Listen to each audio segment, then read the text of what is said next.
What is up, everybody? Andrew Mahone here with Tricky Jim at Full Grip Games. Thank you guys all so much for hanging out tonight. We have got a sword and shield format tournament going on here. This is like the first, I think, stream sword and shield event, at least from the United States. So I'm very excited about this. I'm very excited for the event that we have. Shout out to Thomas. Thomas's mom just printed this hoodie and Tom just gave it to me. So that's cool. So shout out to Tom for the bust head hoodie. Shout out to Alaskan Hero for that sub. Shout out to Beasley for the other sub. And shout out to Logan, who is opening his box from Full Grip Games. Good luck on your pulls, Logan. And if I've got all of the shout outs out of the way, I am very excited. So let's hop on over to the tournament table. I will be right back. I actually am very behind and have to do the table stuff. So I'll be right back. Players are getting set up for the first round of the Full Grip Games Sword and Shield tournament. We have got Brady Botner on the left versus Frank Persick on the right, and Frank has got some very lovely Detective Pikachu sleeves. I don't think that I have ever seen the Detective Pikachu sleeves on the tournament table before, but those are looking mighty fine there, Frank. Big shout out to the I can't tell if they're ironic Detective Pikachu sleeves. Those are wonderful. Love that movie, but I wonder how those sleeves are to play in. Now, Frank and Brady both have off the beaten path decks. Frank has apparently got a Megcargo GX mill deck on his side, and Brady has a Zapdos Ultra Beast deck on his side. So if you were worried that maybe you were going to see nothing but meta decks here today, that is not what we've got on the table. Brady has got a deck with 5 different types of basic energy in it, featuring primarily Nihilego, Zapdos, Spiritomb, things like that. I believe the deck was brainchilded or kind of dreamed up by Matt Price, our very own Matt Price, who works here at Full Grip Games, and Brady decided to bite on it and wanted to build it for himself. So now Brady has this crazy Zap Beast as well. And when asked if the Zap Beast deck could beat Zacian ADP, Brady told me confidently that the Zap Beast deck plays Dangerous Drill, so it should be fine. And it also plays I think some Entei that can that have like a rally back attack or something like that with counter gain. I mean, this is like a very spicy deck. Unfortunately, it does not look as if Brady has anything good going on in his hand. He's got that Nihilego active. Frank, on the other hand, has got the new Oranguru, I believe, that he's going to be able to bench here. And between Oranguru, Magcargo, and Zacian, he's going to be drawing a lot of cards, and it looks like he is swapping those top decks with the Oranguru's ability. The Oranguru's got an ability, Primate Wisdom, which reads, once during your turn, you may switch a card from your hand with the top card of your deck.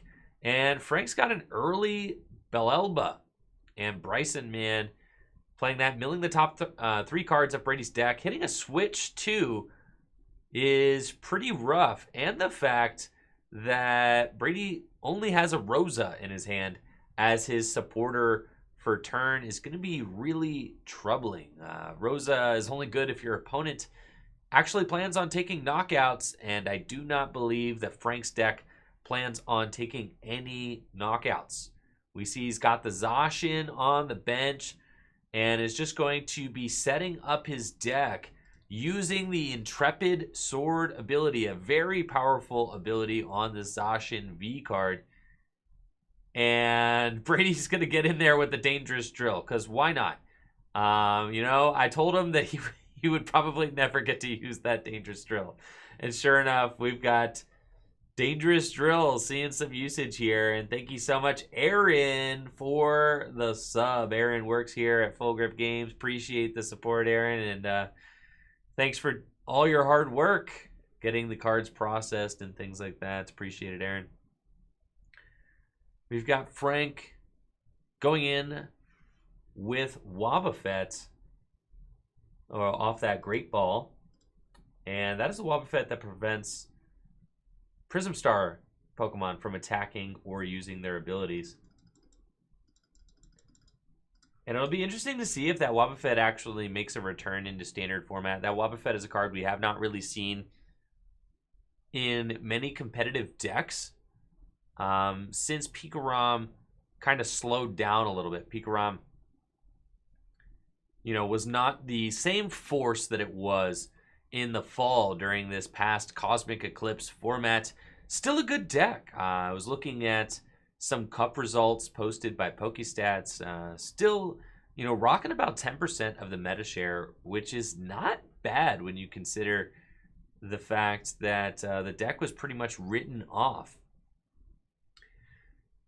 as a viable deck. And now that Pikarom is sure to be staking out a major claim in this standard format as a top tier deck, I think we're going to start to see that Wobbuffet a little bit more.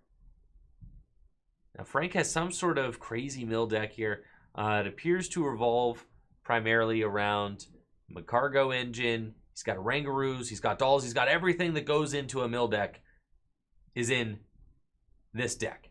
He's going to toss the Lily's Polka Doll onto the bottom of the deck and go in with the Rangaroo. Use Resource Management, throw 3 cards from the discard pile back into the deck. And I'm not exactly sure what disruptive cards that Frank plays, so it'll be interesting to see how Frank really disrupts Brady's strategy or denies him prizes. Obviously, we do see the Dolls as an option to really slow Brady down once he gets up and attacking.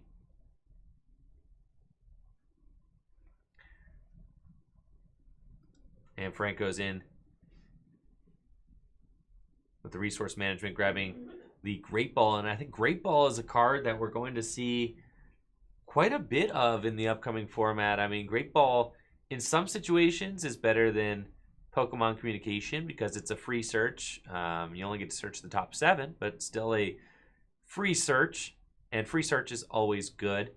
So it does have value for that. And thank you so much, MIB Nation, for that sub. 13 months. Thank you so much, Nation, for supporting the channel.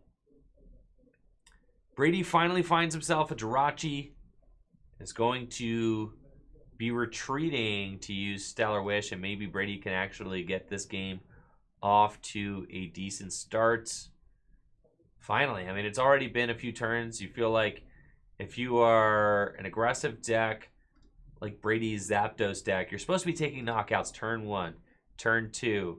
You really want to just outpace your opponent, but watching Brady grab the escape board off of the Stellar Wish is just horrible. I mean, that is not the draw card that he so desperately needs right now. Brady has been just supporter dry, not doing anything. Meanwhile, Frank has got the Bellelbas and Bryson Mans. There's Quick Ball, discarding Mimikyu, Fighting Energy,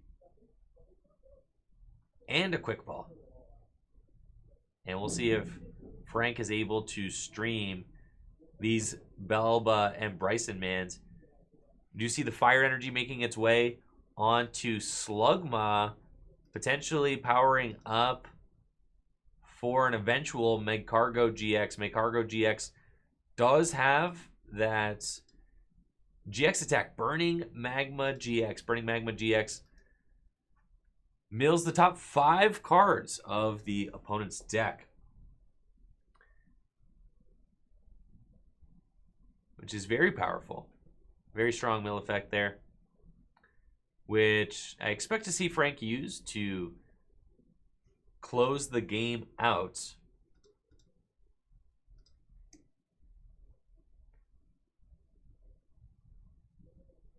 I see Frank just going completely unpunished. Ironically enough, Brady actually does not have a great answer to this Oranguru in his deck. I mean, if Brady was just playing a more straightforward attacking style deck, I'd be interested to see if Frank's mill deck could actually mill fast enough to compete with a more aggressive deck like Pikarom or like Zacian ADP or something like that. But Zapdos only does a base 80 damage. Zapdos has not attacked at all in the first 3 or 4 turns we've seen of play, which is just way too slow of a setup. Brady does finally find a Professor Magnolia and does have an Electro Power and the Escape Board. Maybe we'll see a knockout from Zapdos, but at this point, I am concerned that Brady is just too far behind. Plays Magnolia. He's got a Fion on his bench. I do think the Fion is going to be a big card in this format just because of the fact that it can push the active out to the bench and bring up a new active Pokemon, even though you don't get to choose like you would with a Gust effect card. Fion's still very powerful and disruptive, especially good for getting around cards like Dolls. And we see that stalling with Dolls is a strategy that Frank might try to use. Having hit this Oranguru for 110 damage feels really, really rough.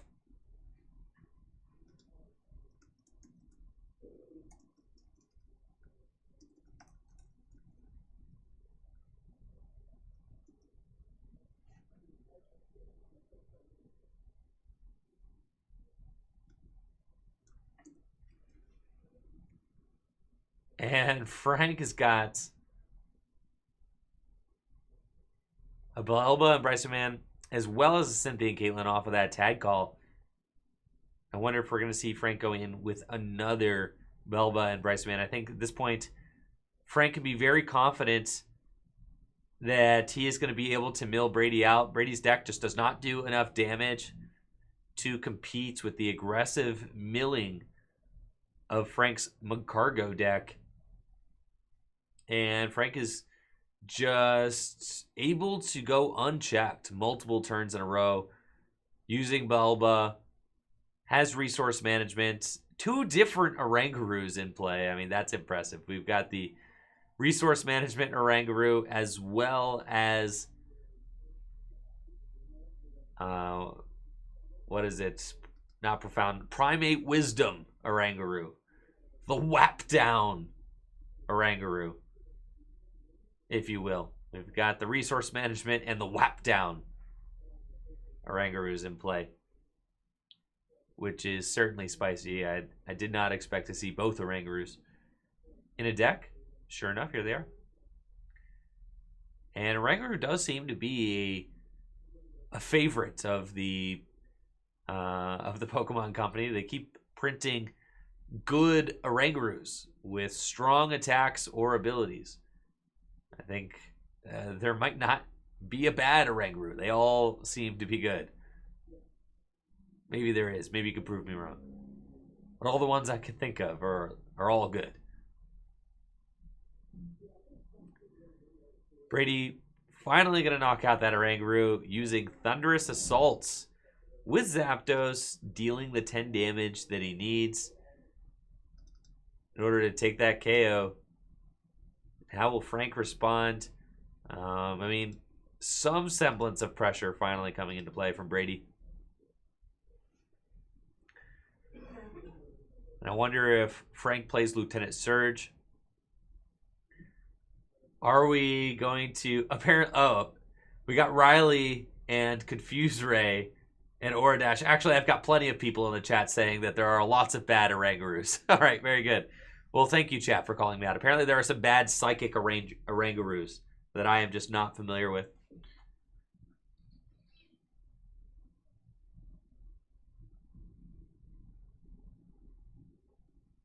Frank got another Belba and Bryson Man.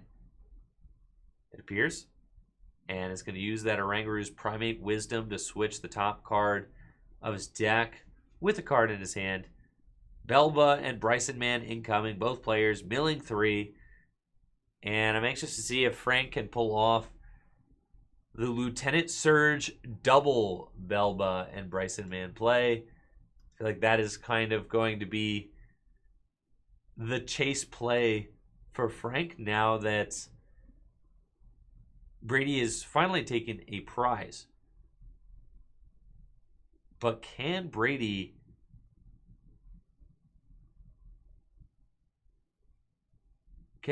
dodge this mill strategy and take 6 prizes? It does not feel likely. There are 2 Polka Dolls out on Frank's side of the field now, meaning that Brady's Fion is actually not able to push around these Lily's Polka Dolls. So that seems really tough. The fact that the Fion is essentially a dead card right now. I feel like, yeah, Brady does need to use his double custom catcher to bring up this Slugma and at least attempt to proceed towards a winning strategy. But Frank apparently has got more slugs where that one came from. But before he does anything, Frank's going to use Cynthia and Caitlin. Discarding a card from his hand, he'll probably get a Belba and Bryson Man back from the discard pile. Sure enough, that is what he grabs. And draws 3 cards. Thank you, Table Judge Natalie, for catching that. Frank almost discarded the Belba. Another great ball. And Frank finds another Resource Management Orangaroo. We'll see if Frank decides to Resource Management this turn. He does have the Recycle. Throwing the Clefairy Doll onto the bottom of the deck could make it a little bit harder to find. Potentially. I mean, with Frank having the Resource Management Orangaroo in the active, Brady does have an opportunity to take a 3rd prize, potentially, if his deck can do enough damage. It's the major concern. The Zap Beast deck is a deck that tries to prey on small, low HP Pokemon, tries to trade favorably with bigger tag team Pokemon. But Brady is not getting to do either of those. Zapdos-oriented decks are traditionally very bad against stall decks. They just don't usually have the resources or the firepower or the sustainability to be able to compete with a deck that is just trying to run the opponent out of resources.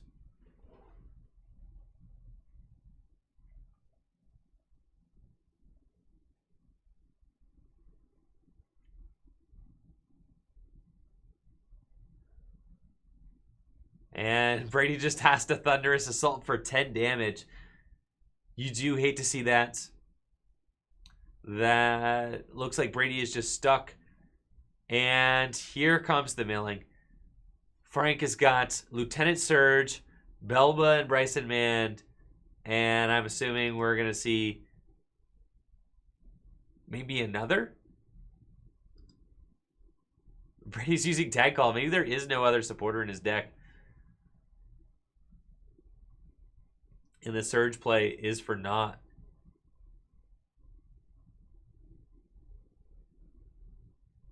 That would certainly be unfortunate.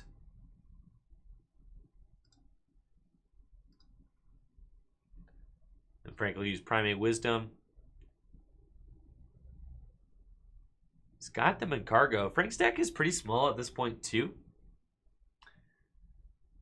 And assuming he's getting in closer to his win condition of just milling Brady out. And I can't tell if it's Frank's deck that is just going to be winning or if it's Brady's deck that just is losing. Which may sound funny, but it's like, you know, is this a serious mill deck? Or is the Zap Beast deck just kind of out of its league in this new Sword and Shield format? Both interesting decks at the table. I mean, Frank certainly has been able to execute a lot of Belelba and Bryson Man, which would be tough for just about any deck to deal with. That being said, Brady has not been putting on pressure like he needs to. He 2-hit KO'd one Oranguru. He gusted and KO'd a Slugma. That's just not nearly speedy enough to be able to take down an aggressive mill deck like this. But we'll see what Brady draws off the top. He's got that rally back Entei. Lots of responsive attackers. He plays an aggressive Professor's Research draw engine as well. Brady knows he can't really play the Professor's Research at all. If he does play Professor's Research, then he's going to be close to milling himself, which is something he can't really afford to do.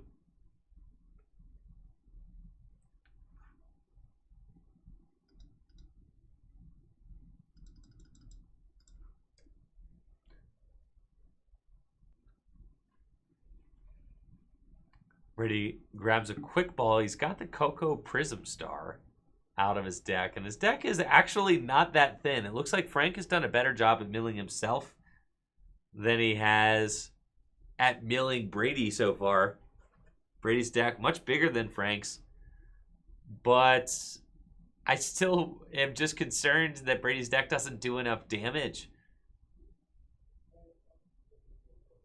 to knock out Orangurus. I mean, 120 damage is even out of reach for Brady, and we see him pass there with the Jirachi, the active, doesn't have a switch.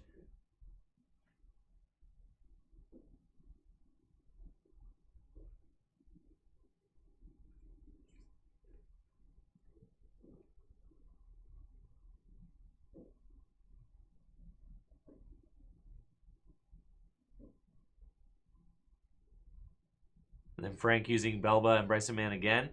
Brady does have a switch in his hand, but must have been saving it. Looks like he has an escape board as well.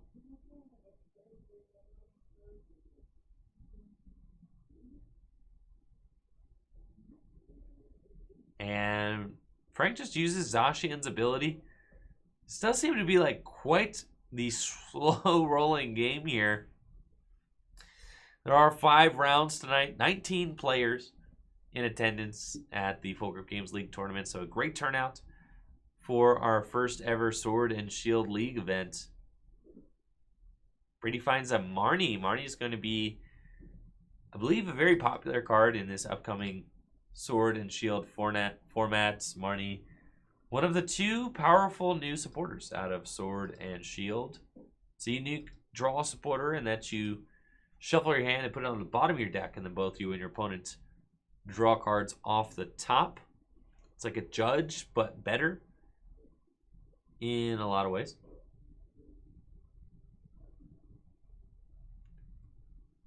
Looks like Brady's going to use Lana's Fishing Rod, shuffle 2 cards back into his deck.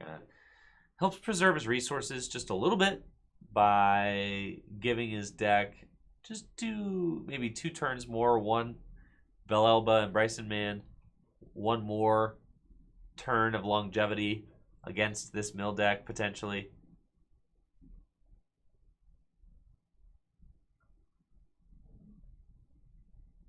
And then Brady will play Marnie.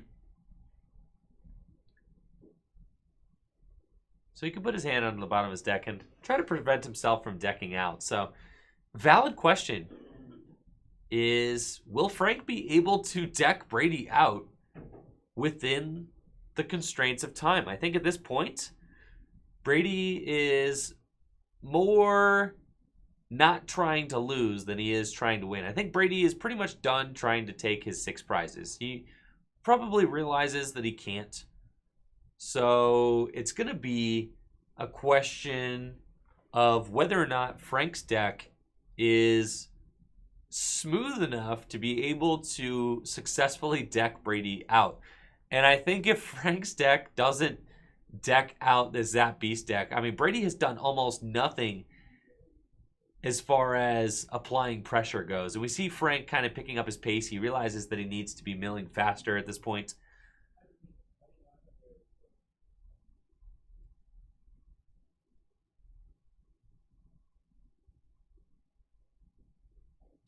And Frank is going to use Lieutenant Surge, smooth over McCargo, putting a card onto the top of his deck, switching that card with the new Oranguru, Primate Wisdom. He's got a Belba and Bryson Man to mill Brady the top 3 cards. Did Brady mill?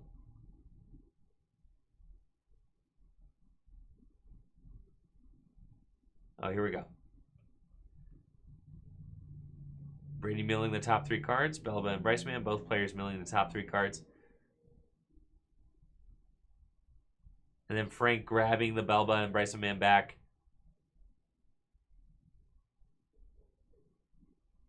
With resource management. And then he's got to make Cargo GX to potentially finish off the game, but the mill seems to be taking a long time,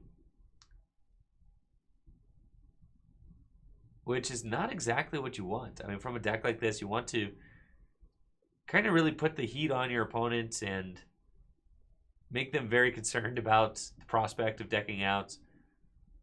Brady at this point seems to kind of just be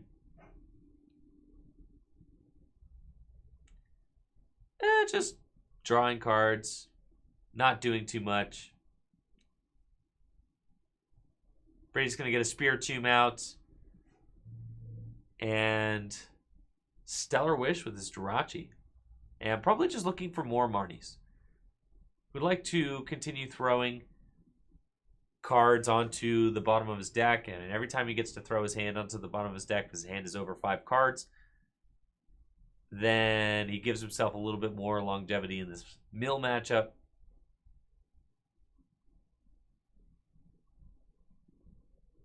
And it looks like Brady actually is going to attack and put some pressure on, taking out the Clefairy or the Lily's Polka Doll.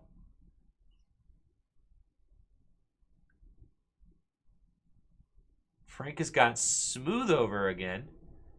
And I do like the combination of Smooth Over and this Primate Wisdom Oranguru. That is a pretty cool combination. We see Frank just putting more Elba and Bryson Mans back into his deck. And Super Rod.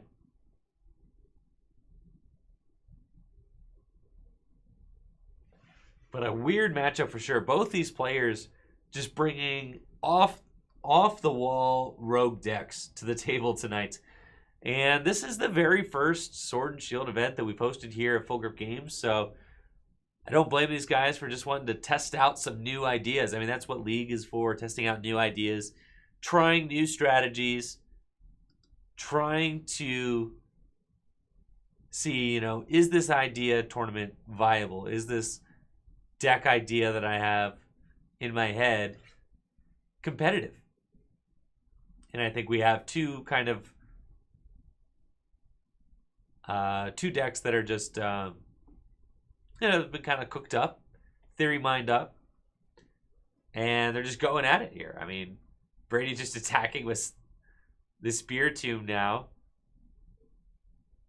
Can Frank put together a play where he actually decks Brady out? I'd be astonished at this point if Frank does not end up eventually decking Brady out. Brady's deck looks very small. And I think he may have one card left in deck at this point. So I think there is no winning for Brady whatsoever, even if time is called.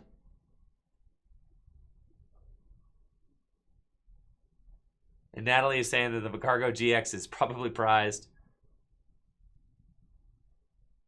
Brady's going to use his Dance of the Ancients. What are you doing with Dance of the Ancients here, Brady? Throwing 2 Lightning Energy into play.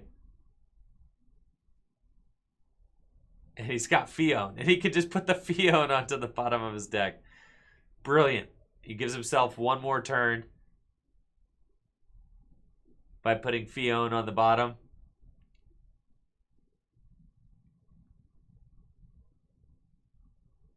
But so long as Frank plays Belba and Bryson Man, this next turn he's going to mill the Fion. And I'm sure that there is a Belba and Bryson Man in Frank's deck. And there it is, milling the Fion and pass and game. And Frank takes it with a painful mill. A long, slow, arduous, painful mill strategy. But you know what? Both decks were unique. I don't think we got to see Zapdos in its best form. But I'm not sure that we got to see my cargo mill in its best form either. But it certainly was interesting, and I do commend the creativity of both players bringing these unique decks to the first round of the Full Grip Games Sword and Shield League tournaments. We will be right back. Make sure to check out fullgripgames.com. Sword and Shield singles available now. Also, make sure to check out fullgripcodes.com. We've got instant BTCGO code delivery for Sword and Shield codes live on fullgripcodes.com now. We'll be right back. We got Frank Persick here. Just won his first round of the Full Grip Games League tournament. How you doing, Frank? Doing pretty good. How are you? I'm doing well. And off camera, I had told you that was quite the slow. It was a slow burn. Yeah, it was a slow burn. Yeah, I actually wasn't sure if you were going to get there for a minute. I'm not a mill player by any means. I'll admit that. We saw kind of like halfway through the match. I think you kind of realized that you had to get the gas going. Yeah, no, for sure. Uh-huh. I've never played mill before, never played Pidgeotto or anything like that. And I just found that deck about an hour ago. Was it a Japanese list or something? Yeah. Somebody sent it to me. It's like really picking up steam in Japan. Really? Yeah. I mean, you can go Surge, Bellelba. Yeah. 6 cards, and then you can use the Macargo's GX. You can get 11 cards on turn to end the game. Pretty significant, yeah. Yeah, I mean, it was just looked like a cool idea, and I thought I'd put it into work. And I really loved the synergy between the Oranguru, the new Oranguru, and the Macargo. That seemed cool. That's really why I picked up the deck, because I really enjoyed when it was a deck, the Buzzwole, Garbodor, Macargo kind of deck. Right. Buzzgarb Shrine, and so I really liked the interaction with the Sun and Moon Oranguru and Macargo, and I really kind of wanted to see that pick up in decks with What's this cool is you could do it with Oranguru. an unlimited hand size. I mean, you could do it with as big a hand as you want. Yeah, Previously, I really like you had that. to have a low hand. Yeah, for sure. Yeah, I mean, I'm still learning the deck for sure. I just learned you can put the card you want to mill away on your deck first. That's that was so like the last 3 turns of the game. I figured that out, and I was like, oh wow, this is great because I kept milling things stuff you I would shuffle in. I couldn't get them cargos going fast enough. Like once you get them cargos out, it's a lot smoother. For sure. No pun intended. Smooth over. But once I was able to get the Macargo out, it was just it felt pretty natural from there. Awesome. So I'm still getting a feel for the deck, but it's fun. I for sure. And that's what I was saying in the chat. These are, I think it's really cool. First Sword and Shield event, seeing some new ideas, just trying to get a feel for the new format. We know things like Zacian's going to be good, Pikaram's going to be good, but getting to try out new ideas and kind of see, really break some ground on this new format with some spice is always a lot of fun. So I just couldn't find a deck I wanted to play, and like I said, somebody sent this to me an hour before I got here, and that's it's let's do it. Awesome, man. Yeah. How did you like the Zacian V as far as just drawing cards with it? That card is really good. It's really good. It's like Beach kind of, just a little worse. Yeah, it's Beach, but unlimited hand size. Unlimited hand size. Also accelerates energy. So, for sure. Yeah. Broken card. Yeah. That's awesome. Anyways, Frank, good luck in the rest of the tournaments, and thanks for coming out. Yeah, thanks, Andrew. Yep, appreciate it, man. Round 2 of the Sword and Shield League tournament here at Full Grip Games. We've got Thomas Marting on the left versus Will Mantho on the right. Will is playing Pikarom, Thomas Marting playing Zacian V. This should be a very classic head-to-head matchup in our upcoming Sword and Shield format. Both of these decks are just hyped to the moon and back. And both have been very successful in my preliminary testing also, so I'm stoked to see which one of these guys comes out on top. I believe that Thomas is playing Zacian V with Arceus, Dialga, and Palkia. Will is playing literally my Pikarom deck, so he's just he has got my carbon copy peek around list that I've been testing on stream this week out there. I asked him how round 1 went. He said went very smooth. So we'll see how it does here in the second round of play.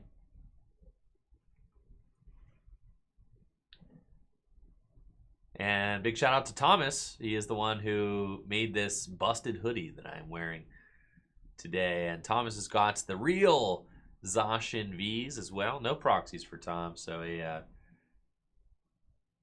very cool to see. Those new cards on the tournament table, they look fantastic. Will starting off with the Stellar Wish gets a quick ball off the last card. It was 4 just unplayable cards first. Ungrabbable cards, I should say. He does have quick ball. I believe he's got multiple quick ball in this opening hand. And multiple electro power. Probably deciding if he wants to day change the whole hand away. And it's not worth it. I mean, if that's a Thunder Mountain Prism Star, you definitely don't. You just hold this hand and say, you know what, turn 2, we're getting it. Going in with the Thunder Mountain Prism Star on the second turn of the game. All Will has to do is grab potentially Pikarom. He can't play a supporter on this first turn going first. We know that. The new rules are going to be in effect here at our league. It looks like Will does have another, but he doesn't have a lightning energy. So I think maybe it's a little bit dangerous of Will to just get rid of that lightning energy. But no, Will is day changing this whole hand. Oh, Will. The whole hand is about to go. All right. Let's see it. This hand getting discarded. First turn, Will can't play any supporters. But that means that he does have to put this Thunder Mountain into play, which I don't necessarily like. I really wish Will had saved it. Well, we got a custom catcher for 2. This is a very explosive turn from Will. He's got a Professor's Research he can't play. He could switch into Tapu Koko V, which makes sense. It's got free retreat. So you definitely do that. And then the day change for 6. And Will does not find a lightning energy. I think that this was a pretty greedy play by Will. Discarding the lightning turn 1 instead of attaching. That's just a greedy start. And he is getting punished for it here. Not finding the lightning energy off of the day change. Will deciding if he really wants... Will cannot retreat the Coco, actually, because of Absol. So I am going to go grab Natalie. Yeah, I can't retreat because of the Absol. So it's cool. It shouldn't make a difference. But I will get that fixed.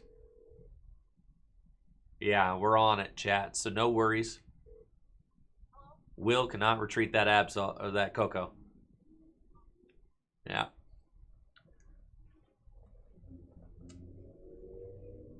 Because of Absol.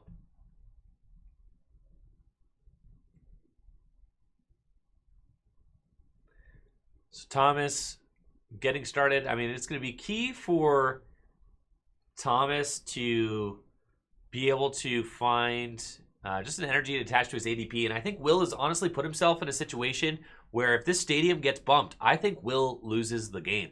Will's turn 1 route was just very greedy, high velocity play. There were 2 electro powers in his opening hand. All Will had to do was quick ball for a Pikarom, attach a lightning energy, and pass. Will's going to have his hand Marnied. So Marnie coming down from Thomas, both players shuffling their hands. I wonder, will they offer to cut the hand? Or are they just like, okay, I mean, the hand's going on the bottom of the deck. You're not going to see the hand at any point. It's pretty funny to see there. Can Thomas find that counter stadium? Will's play might go unpunished if he is able to hang on to this Thunder Mountain Prism Star. Everything rides on this.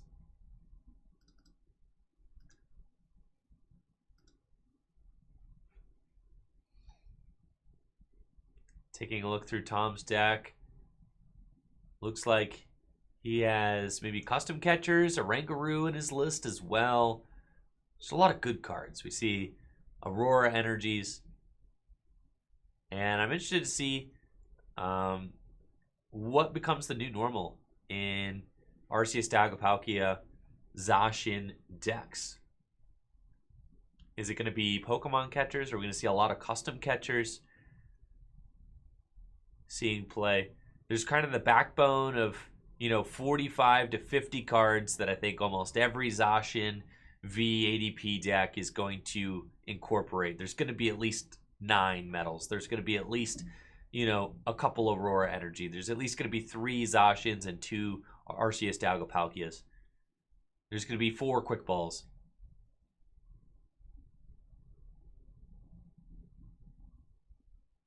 But the rest is really up to player preference. And it looks like Zacian V using that Intrepid Sword ability to end the turn. And Will is still in this game despite his very greedy turn 1. Will's got a shot if he's got a switch. All he needs is a switch. He can bump the Coco and full blitz this Absol. But he does desperately need a switch. Will has really locked himself into this line of play, and I don't think that he has a supporter card. He's got Raichu. Maybe his other Dedenne is prized. Taking a look at the deck. He's grabbing Raichu, and I'm not sure that he has another draw card in this hand.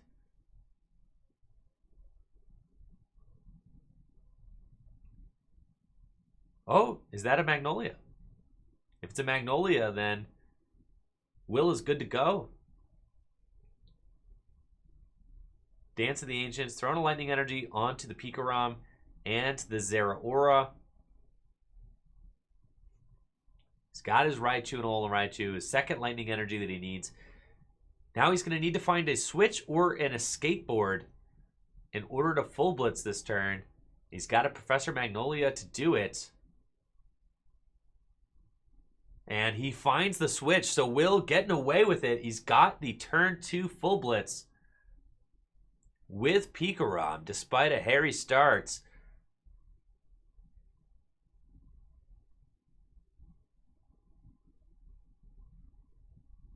He's got multiple outs to this. The switch and the energy switch both get that Tapu Koko V out of the active. And just one of the reasons why Switch is just such a key card in so many decks. I mean, I think for Switch, especially with Absol, is going to be almost a must-have. And Will getting the full blitz is essential here. Zeraora in play as well means that his Pokemon now have free retreats. That Pikarom could just retreat into Raichu and Alolan Raichu tag team next turn. And I believe I did see an energy switch in Will's hand as well. He could take a big knockout with Lightning Ride GX. Thomas has got Shrine of Punishment. It's going to start ticking away at Will's big Pokemon's hit points. But a little bit too late from Thomas with that stadium. I would really love to see the Shrine come down last turn. Secret Rare Metal Saucer. Beautiful card there from Thomas and a Marnie. So Will's going to shuffle that big old hand up. Put it onto the bottom of his deck. Both players making sure that the game action of Marnie is going through correct, since it is a brand new supporter. It's a lot to get used to. I feel like the muscle memory on Marnie is just very odd. And then I found myself, I even did a change for 5 because I was so used to Marnieing for 5 the other day in testing. So it is going to be a lot to get used to. The shuffling of the hand. Don't shuffle the hand into the deck. If you shuffle the hand into the deck, I think that's like a critical game error. That's irreversible if you shuffle your hand into your deck on a Marnie. So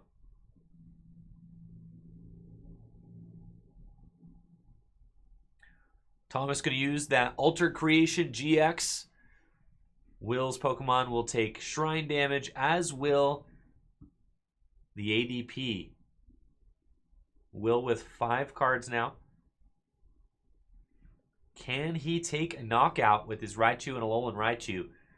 This is going to be key. He did have to unload at least 2 Electro Powers on that first turn. He's got the Volkner in his hand. And I think I saw an energy switch, so all he would need is literally the Lightning. And if that's an energy switch in his hand, then all he needs is the Lightning and the Electro Power. And this Arceus Dialga Palkia is going down. Will be in a situation where all he needs to do is knock out 1 Zacian V for game. However, that knockout will be pretty tough to come by. Will has already expended 3 Electro Powers at this point.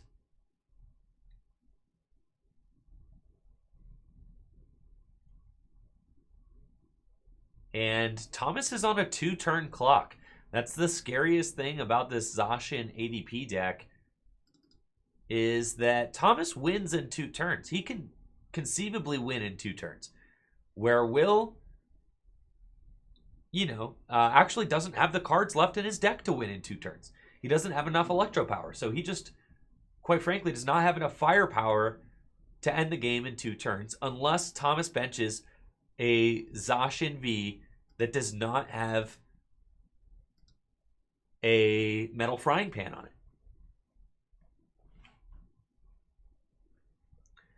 I'm also interested to see who Will decides to Lightning Ride GX into.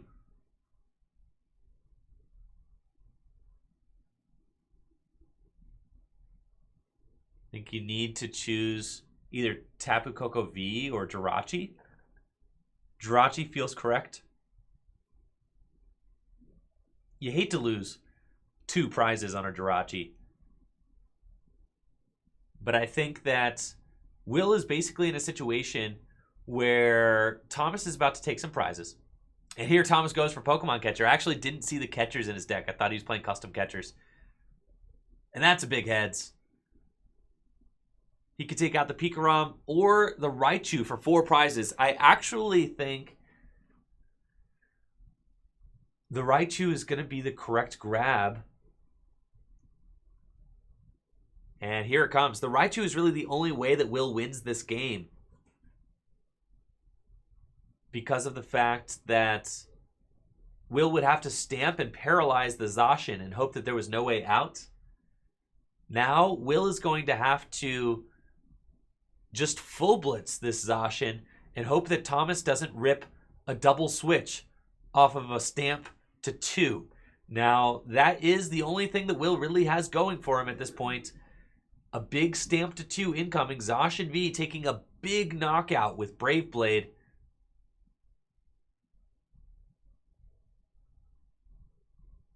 And this is crunch time. 2-2 prizes. Both players have 1 Pokemon built up with energy, and that's it. Thomas has not really been able to draw cards in a way that have netted him another Zacian at this point. So Will promotes Pikarom. The Zacian cannot attack next turn. The effect of Brave Blade in full force here. And we see Will going for a Volkner. And just looking to counter the stadium at any cost. Stop this ticking shrine. And Will does find the Viridian off of that.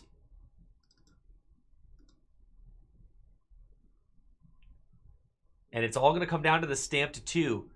Will Thomas be able to move his Zacian? The Zacian has a retreat of 2.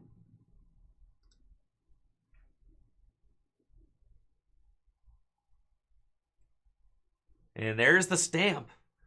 Thomas does have a little bit of a boost in his draw with the Oranguru.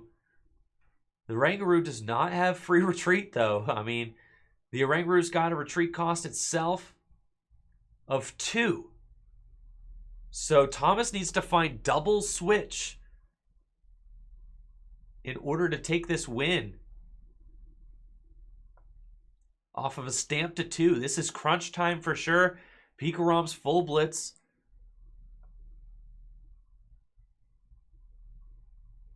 Coming down. Will is going to accelerate.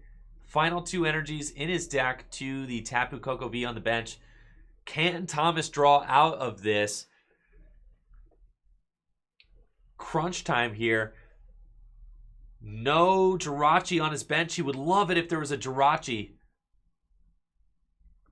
I think Thomas might have a Magnolia in his hand. Does he get there?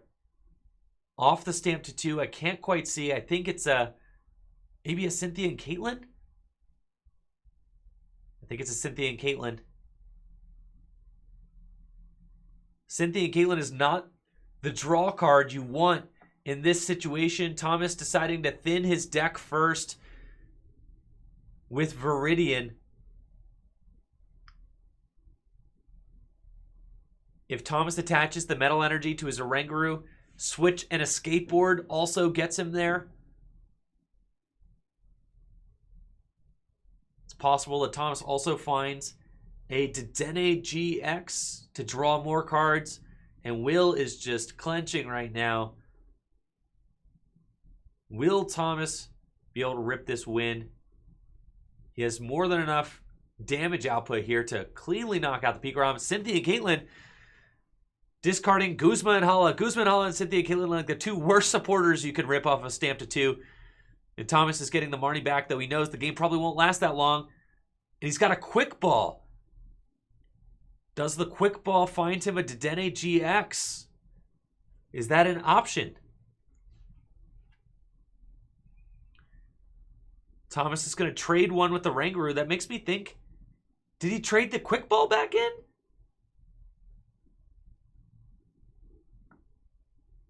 I think he traded the Quick Ball back in. Is it not? Was Quick Ball not an out to Dedenne? Or was there no Dedenne in the deck? Looks like Thomas is just having to Great Catcher up the Zeraora. And at this point, Will has got to be fully aware of the situation. Retreats and full blitz for game. Will taking it with Pikaram. A tight finale there. Zacian V versus Pikaram. What a game. What a game. Thomas could have retreated the Zacian. I think at this point, maybe he was worried about just losing all of his resources, losing all of his energy. I think retreating into the Oranguru might have saved him a turn, potentially. Force Will to have double custom catcher for game. Will emerge victorious in round 2 of the Full Grip Games Sword and Shield tournaments. Make sure to check out fullgripgames.com. We've got Sword and Shield singles live now, as well as fullgripcodes.com. You can get instant PTCGO code delivery on fullgripcodes.com. The set drops tomorrow on PTCGO, so make sure to get your codes loaded onto your account so that they're ready to open when the set drops tomorrow. We'll be right back with Will Mantho in just a moment. All right, we're here with Will Mantho. Just won his second round, 2-0 so far, Will. How's the deck treating you? Pretty well. I'd say so, yeah. I was giving Will a little bit of a hard time for his first turn there. And but it's sometimes, you just, sometimes you got to go hard and never get punished. So, I certainly do that. I certainly do that often, so I understand.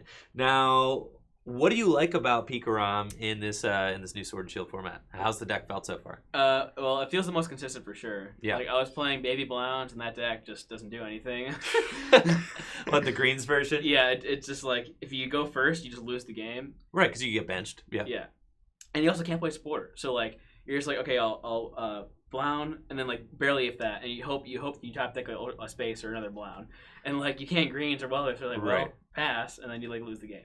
And how does it feel playing with like Quick Ball and all these new cards that are in Sword Shield? It feels Magnolia. It feels great. Like, yeah, much better than last round for sure. For sure. I mean, you just have so much control over your deck at this point. You want the Coco, you get the Coco. You want certain cards in your deck. You want the Raichu, you go get the Raichu. I mean, whatever you want. It felt like every turn you were able to do exactly what you needed to do. Yeah, and at the turn he Martied me, I was going to knock out his ADP with the Raichu, and then I was still able to after the Marty. Yep, which is insane. Insane. It was like any 4 cards you pull out of that deck, you're like, oh yeah, I could work with those. So it was definitely cool to see. Now, are there any other decks that you're interested in? Are you interested in the Zacian deck? Do you like ADP decks, do you think? Or are you kind of more the aggressive type? I want to try Zacian with Berserker. I think that could be like okay. Cool. But like the ADP version, I think you have to play E-Switch or something because you like have to hit the turn 1 or the turn 2, or else you lose, or you can't. You just lose. For sure. It can be really tough if you don't hit that turn 2 Arceus Dagopalkia. I actually was asking JW, what do you think is easier? The turn 2 Ultra Creation GX or the turn 2 Full Blitz? What do you think? Easily the Full Blitz. Which is crazy, right? Because it's 3 energy to 2. You're telling all I need is 2 energy on my Arceus Dagopalkia. How is a turn 2 Full Blitz easier than that? Well, you could Full Blitz turn 1. Yeah. So I guess technically a Full Blitz is probably easier to execute. So anything you could do to that Arceus Dagopalkia deck to make that more fluid, probably going to be a welcome addition. Mm-hmm. But anyways, Will, congrats and thanks for coming out. Good luck in your next round. Thanks, man. No problem. Yep. Players are gearing up for round 3 of the Full Grip Games Sword and Shield League Tournament. We've got John Patterson on the left versus Andrew Barlow on the right. John Patterson appears to be playing Mewtwo and Mew Tag Team GX with Malamar. We see he's got a Trevenant and Dusknoir making its way on to the bench right away. With Psychic Energy, he's got a Jirachi in the active as well. Expect to see Stellar Wish come down as he cannot play supporter on the first turn of the game, but is going to Mysterious Treasure, discarding that switched within his deck first, and it looks like he's seeking out an Inkay. The Mewtwo and Mew Malamar deck is quite a popular deck from what I've seen so far, with a good amount of hype behind it. Players are excited for a different way to pilot Mewtwo and Mew. It's got a host of strong options available to it. Trevenant and Dusknoir paired with Marnie is a very powerful combination, and you can... Wow, we've got Big Charm going down on that Trevenant and Dusknoir, boosting it all the way to 300 hit points, and did a change here on the first turn. John will see 6 new cards. He's got a Quick Ball and a Psychic Energy in that hand, so we could see maybe... looks like he's got a Ditto as well. So he does have an option to potentially get 2 Malamars into play, turn 2. It's still no Stellar Wish yet, so we get to Stellar Wish as well. This deck seems to be setting up very well, even without a supporter here on the first turn.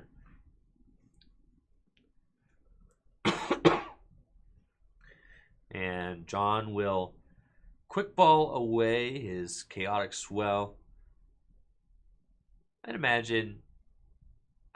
he doesn't need an Inkay. He's got a Ditto in his hand, so he's just going to grab a Mewtwo and Mew tag team. And I think the setting up 2 Malamars has been kind of the new normal in this Mewtwo and Mew deck, whereas the Giratina Malamar deck really wanted to set up 2 to 3 Malamars. This deck sets up 1 to 2.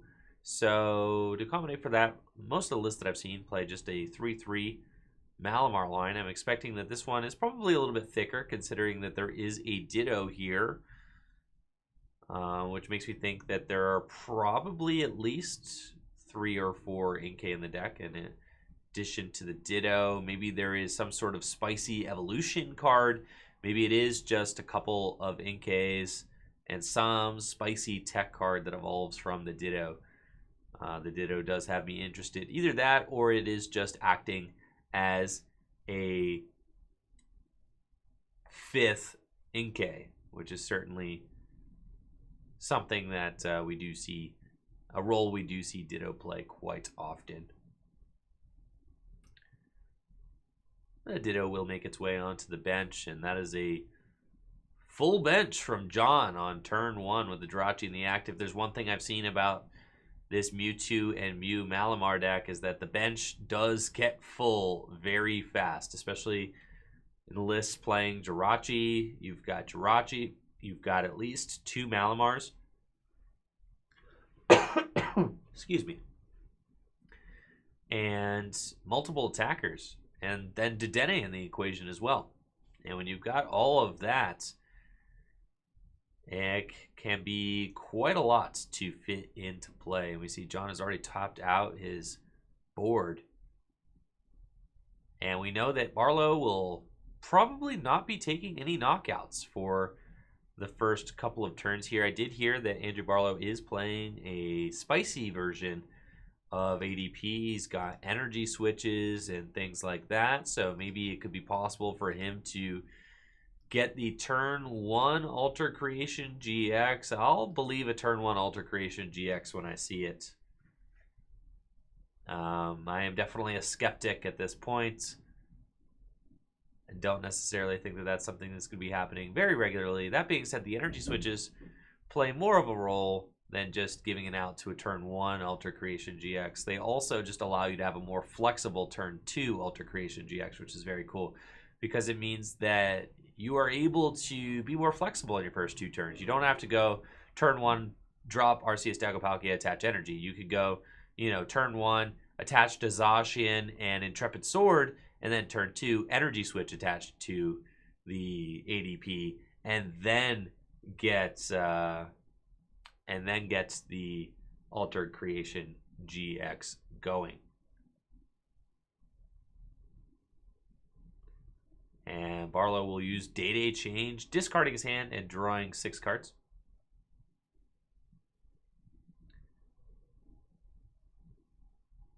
And we'll see. It does not look like he has the Saucer Energy Switch combo, so there's going to be no turn 1 Alter Creation GX streams, but that's okay. I don't think you necessarily need turn 1 Alter Creation GX with this deck.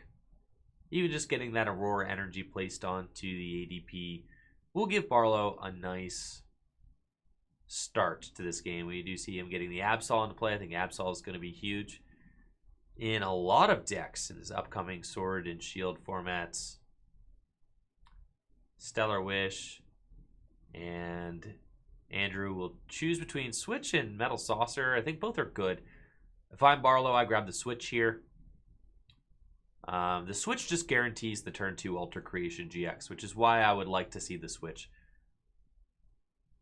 But both are valid. I mean, the Metal Saucer can get played right now. You put an energy onto the Zacian, that also feels good.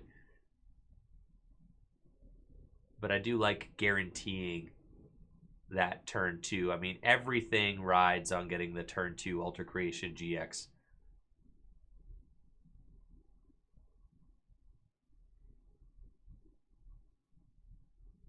And then Barlow ends his turn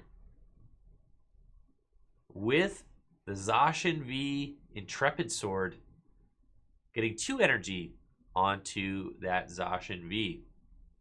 So a very powerful start from Barlow. 3 energy in play, turn 1. Nothing to scoff at. That is very good. And we'll see if John can respond by knocking out this Jirachi turn 2. He's got a second energy onto that Trevenant and Dusknoir. And 5 cards off the Marnie to Barlow's 4. And I guess in hindsight, Barlow made the correct call with the Metal Saucer, as the Switch would not have stuck in his hand. So, knowing what you're up against, the Trevenant and Dusknoir deck, knowing that deck plays a lot of Marnies, I could definitely see just wanting to play the cards in your hand, knowing that they might not be there next turn, which makes a lot of sense. See, John is able to get 1 Malamar to play, Mysterious Treasure, another Psychic Energy. Probably going to see a second Malamar come down. Just scanning through John's deck, he's got what appears to be Dragonite. He's got some familiar faces in here. He's got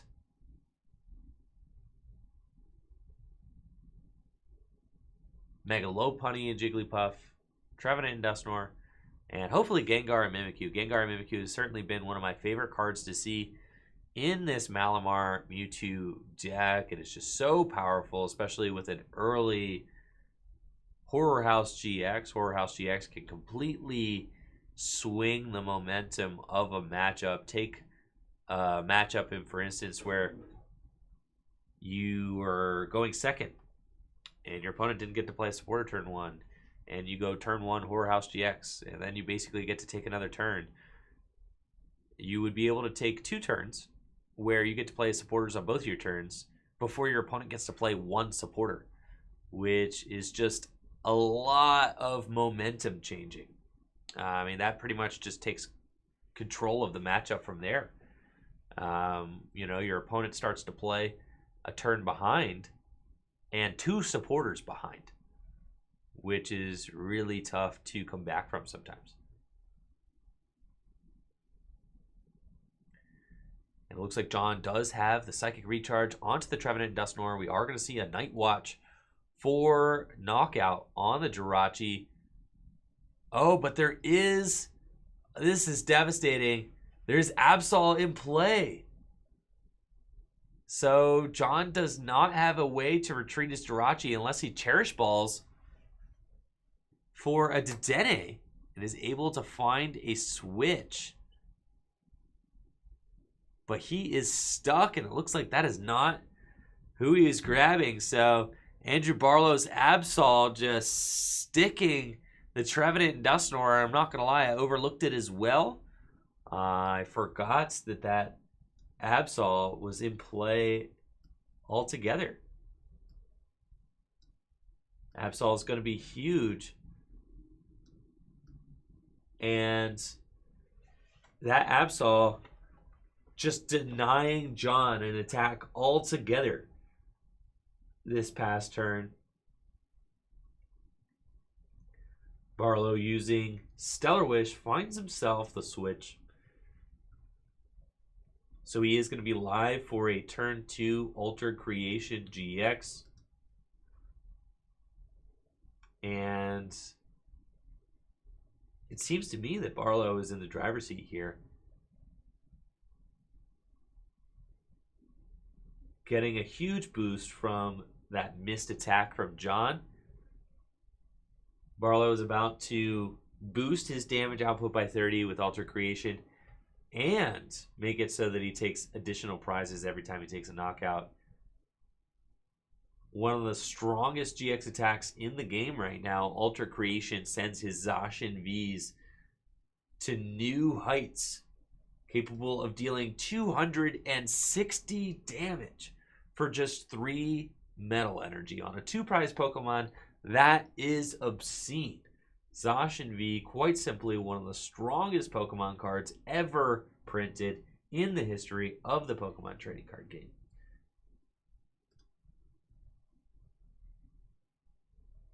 And it's easy to see how this card has just been hot from the get-go in this Sword and Shield format. It's been hyped to no end. And I think that the hype is just deserved. This card reads extremely well, and it plays even better.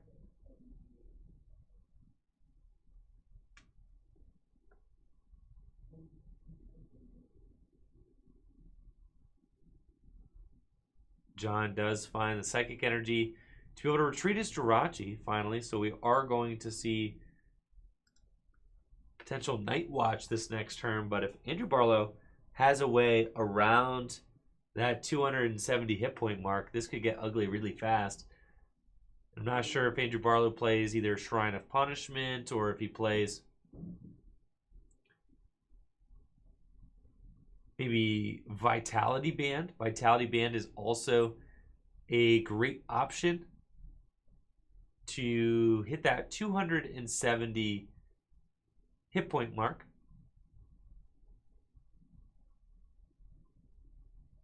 And John is going to send those 2 cards back into Andrew Barlow's deck.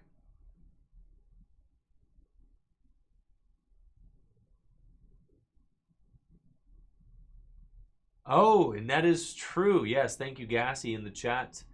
The Trevenant Dusknoir actually has a big charm on it, which is extremely relevant. I didn't see it there. It is hiding underneath that Psychic Energy. A little bit tough to see, but there is a big charm on that Trevenant Dusknoir, which means that the Trevenant Dusknoir is not going to be getting one-hit KO'd. Andrew Barlow is going to use Energy Switch and Custom Catcher for 2, putting another energy onto his Arceus, Dialga, and Palkia. And then I expect to see this Metal Energy kind of make its way back to the Zacian. But no, Barlow will actually hold it and is just going to go with the Ultimate Ray, accelerating 2 energy onto his benched Zacian V.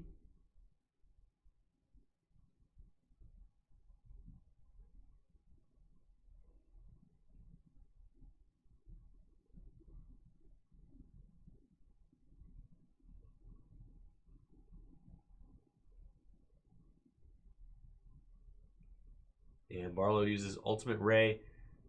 Energy going down onto his Zacian V.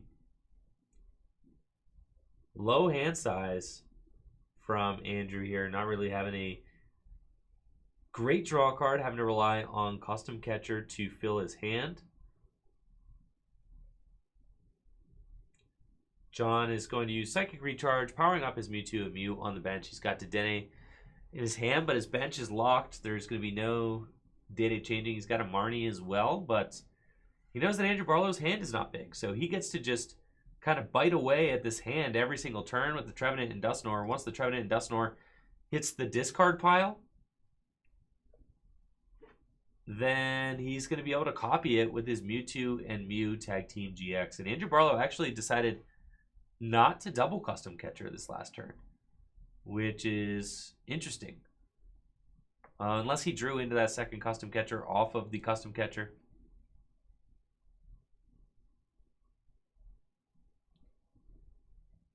And John just has 3 prizes remaining. It is a lot to ask, considering that Andrew Barlow will not be benching any more Pokemon that are worth 3 prizes in this game. I do not expect to see Andrew Barlow bench any more ADPs. It's just going to be Dogtown from here on out.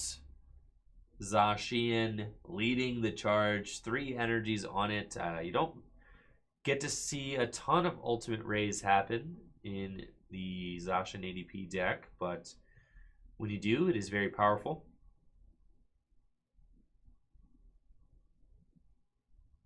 And Barlow's going to get to refill his hand with what appeared to be a Professor's Research. We'd love to get another dog built up, and I'm wondering if Andrew Barlow has, well, not Andrew Barlow. I'm wondering if John Patterson has a way to one-hit KO this Zacian V, because this Zacian V could become problematic very quick if John is not able to deal with it efficiently. If John is just hitting for 150 damage every turn with Trevenant and Dusknoir, you know, the Zacian V is just going to be a lot for this Mewtwo deck to deal with momentarily.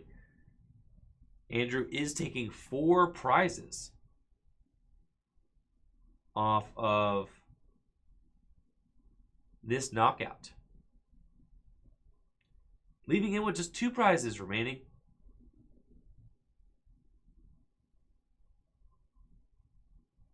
And John promotes the Mewtwo, knowing that he does not have free retreats with his Jirachi anymore.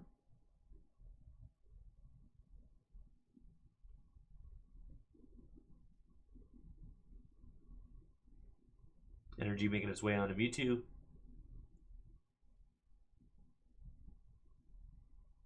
And we'll see where he heads from here. Not sure that he has any great one-hit KO options available to him. There is that Trevenant and Dusknoir in his hand. That's not really doing anything. Quick Ball, discarding Marnie. Oh, there is the... I almost would have rather liked to see John just promote the Jirachi and potentially go for the Dragonite knockouts. The Dragonite GX is a super valid option for hitting that 250, 220 hit point mark. Dragonite GX deals 270 damage with its attack.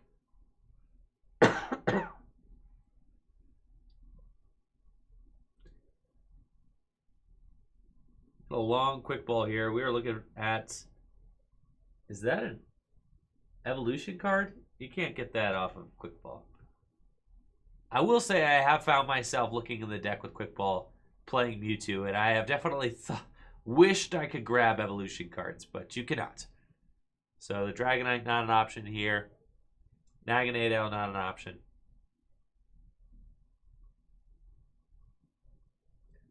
And I'm afraid that there's just not a lot that could bail John out of this current board state. I think the only thing that John could have done is potentially just go for the Dragonite GX knockout with Mewtwo. You could Psychic Recharge twice. That'll get the 5 energy you need on the Mewtwo, and then just got to find an energy to attach from hand to the Jirachi to be able to retreat. And there is an energy in John's hand, so I think like that's would have been the optimal play for sure. But here we are.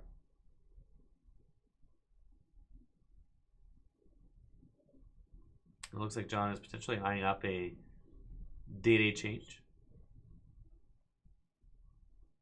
That or Marnie.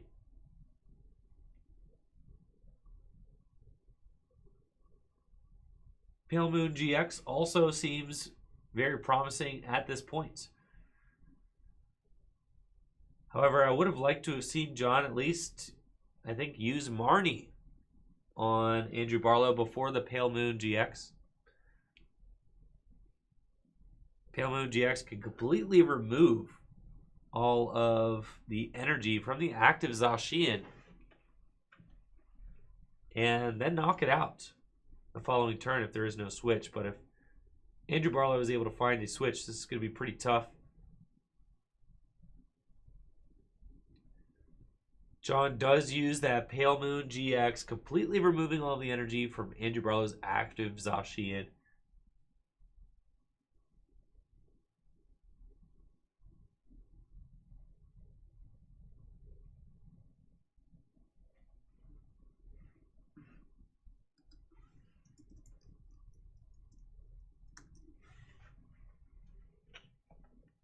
Ball is in Andrew Barlow's court now. He does have a Mallow and Lana in his hand. So we can switch that Zacian to the bench. Jirachi in the active now. And the effect of Pale Moon GX is not going to be going into effect. Barlow having a little bit of trouble there getting the Metal Saucer energy under the Zacian, but it eventually goes through. And then Andrew Barlow does find a skateboard and a reset stand. The skateboard would have been good. He played Mallow and Lana this turn. And you got a guaranteed retreat on the Jirachi. Not sure if Andrew has the metal energy in his hand to be able to actually launch the attack, though. So it just might be a turn where we see Intrepid Sword and Chill from Andrew Barlow.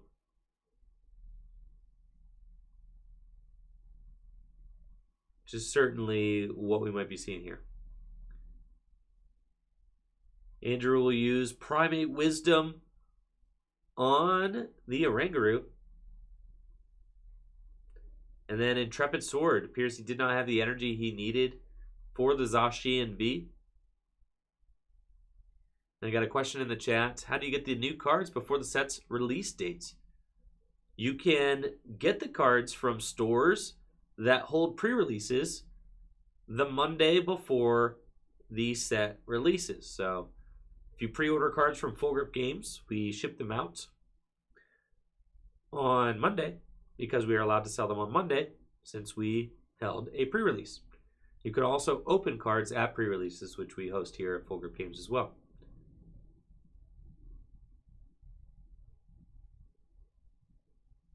John does find the Dragonite and Mysterious Treasures the Dragonite away, which means that it is live to be copied with Mewtwo and Mew. So we might be seeing that come into play here.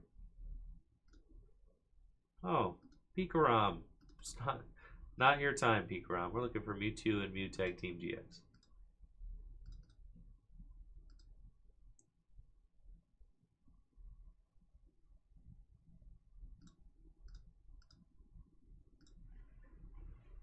And then a research from John.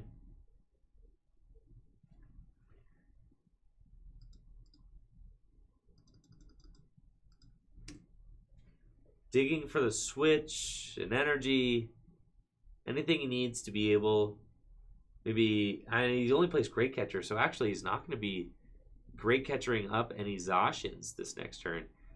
But if John could just take a knockout with this Mewtwo, then he's in a position where he could potentially knock out Dedenne GX for game. So if Andrew Barlow does not have the Gust effect this next turn, especially if John copies Trevenant and Dusknoir and gets to limit Andrew Barlow's hand,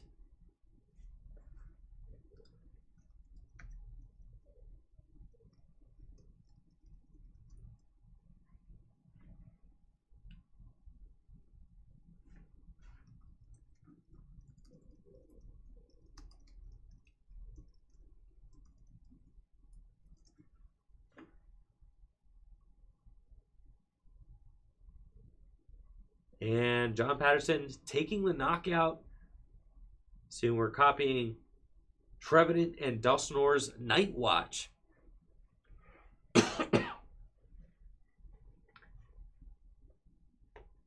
And the ball is in Andrew Barlow's court.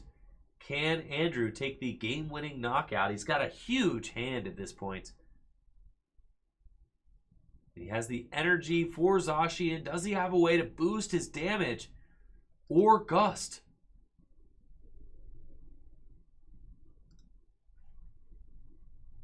He's going to use a Rangaroo digging. And I don't know that Andrew Barlow has it. He has a Shrine. He had to discard a Shrine, but he doesn't have a Marshadow or a way to remove the Swell. He's got double Custom Catcher for game. Bringing up the Jirachi, and that'll be it. Andrew Barlow using Brave Blade for 2 prizes and the game with his Zacian ADP deck. Andrew Barlow emerging victorious in round 3, the Full Grip Games Sword and Shield League Tournament. Make sure to check out fullgripcodes.com. We've got PTCGO codes for instant email delivery. You get them all set up for your accounts because the set drops on Thursday. Thank you all so much for supporting the store, and everybody who's already put in orders. It directly supports the content here at Tricky Jim. We'll be right back with Andrew Barlow in just a moment. We are here with Andrew Barlow. Just won his third round. 3-0? Yep. Let's go. Now, what did you beat in your first couple rounds? First round, I beat Lucario Melmetal. Okay, so it was a mirror. Zacian. Yeah. Slightly a mirror, a little bit different. Sure. And then the second round, I beat Baby Blowns. Wow. Yes. How did you beat Baby Blacephalon? That is something I really want to hear He about. went first. Okay. And with the way the deck's set up, with the 4 energy switches in my list, Okay. I hit the turn 1 Ultra Creation. Really? Yes. Wow. 4 energy switch. Okay, so that's quite Yeah. an investment there. Yes. So I hit the turn 1 Ultra Creation. Sure. And then he couldn't respond. And then that just put me ahead in the prize trade. Sure, because you started taking 2 prizes from there on out. Yep. So, and what's really nice is I think you saw it there at the end. I discarded it, but I have the Zamazenta, which I did see that. Now, Yes. what is that for? it's kind of for the VMAXs and just kind of for an attacker, Sure. mainly for the 1-prizer decks that can attack every turn. Yeah. Because that's the big downside is you do a lot of damage with Brave Blade, but you You can't. need to switch. Yeah, So it can attack continuously Continuously. against non-GX decks. Now, how many hit points does it have? 230. So a slight boost in HP as well. With the Frying Pan, that actually makes it 1 more energy that Yeah. a Baby Blacephalon needs. So that's pretty Yeah. relevant as well. Yeah, and it puts a lot of pressure because because that's what I did. I charged that up on the bench, and it was just, and then it let me the next turn slowly charge up a Zacian behind. Very cool. Yeah. Now, how many switches are you playing in your list? 3 switches, 3 switches, 4 energy Energy switch. Okay, and a board or 2? 2 boards. Yeah, 2 boards. Very cool. So lots of mobility in the deck as well. Now, how do you think that you obviously beat the non-ADP version of Zacian? Is it safe to assume that the ADP version of Zacian is your favorite way to play the deck? Probably right now, yeah. Just because the Ultra Creation giving you an extra prize messes with so many matchups. Because like right there at the end, I really only took 2 knockouts. I knocked out a Dusknoir and I knocked out a Jirachi. For sure. And that's all I needed did I see a Fiona in your list? There was a Fiona, yes. Yes, and I think that's just something. I think the Fiona is so good right now Mhm. because with the ADP version of the deck, that's at the end of the game, all you want to do is knock out a Jirachi or something, you know. And sometimes you could just push, you know, the big guy out of the active, and then you can knock out everything on the bench. Yep. So, excellent stuff, Andrew. Well, congrats, 3-0 so far. Good luck in your next round. All right, thank you. We have got Will Mantho and Andrew Barlow setting up for the 4th round of the Full Grip Games Sword and Shield League tournaments. Andrew Barlow piloting that Zacian V, Arceus Dalga, and Palkia Tag Team GX deck that we just saw in that previous round. Will Mantho playing Pikarom. Both players 3-0 so far at the tournament, looking to solidify a place in the top 4 of the events with another win here. And it looks like Will has got a fantastic opening hand. From what I could tell, he's got the Cocoa Prism already in his hand.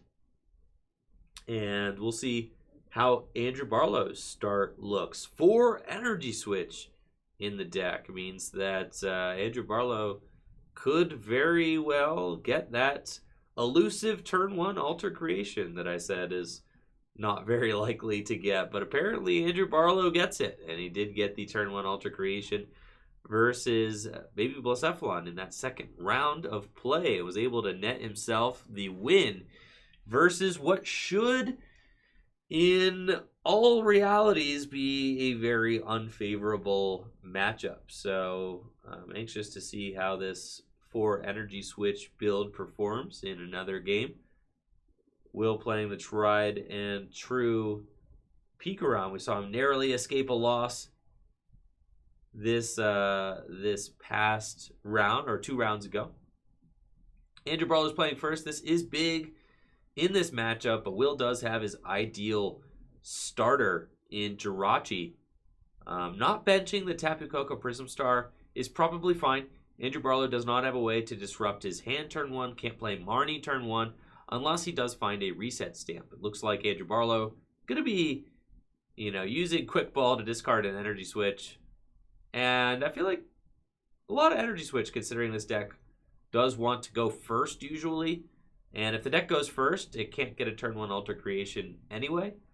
But that being said, I mean, if you can make it so the deck doesn't mind going second and you can get a turn 1 consistently, then it could potentially be worth the space. And Andrew Barlow actually gets no energy in play turn 1. Wow, not even off the Zacian V's draw.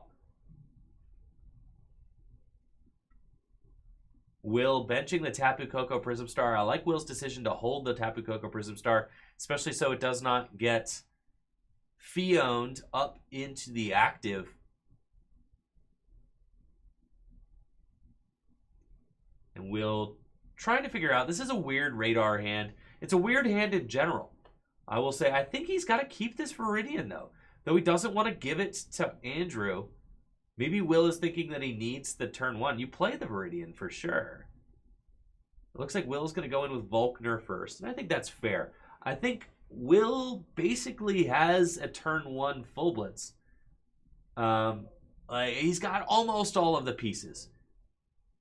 He's very close. I think he probably should have Stellar Wished first, because that would have told him for sure what he needs to Volkner for. Here, he's left asking questions like, what am I going to Stellar Wish into? Or if I grab this off of Volkner, then I need to Stellar Wish into that. Right? And I like to be in a situation, even before I've thinned my deck, I would rather Stellar Wish first.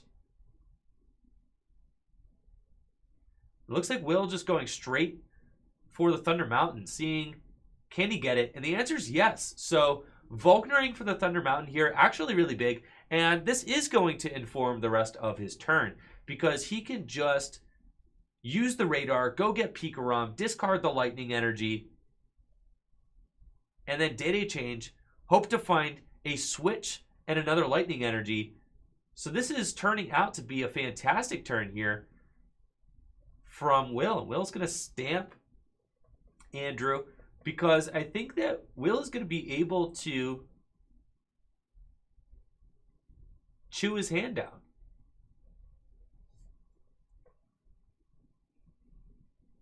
And we'll see if he decides to discard this lightning energy. I think you discard the lightning energy here.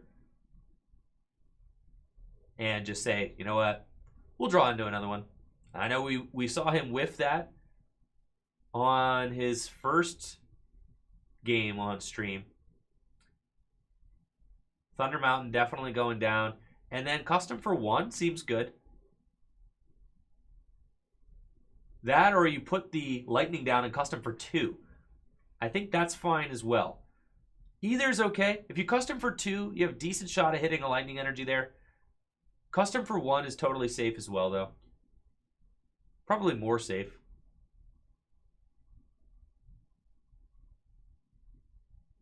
And I like this play from Will. And that's fine. I think you just let this energy go, though. Because then all you need to find is Lightning Switch. That's a 2-card combo off of a lot of cards seen. And Will's going to let it rip. Needs Lightning and a Switch. He could Stellar Wish to find the Switch.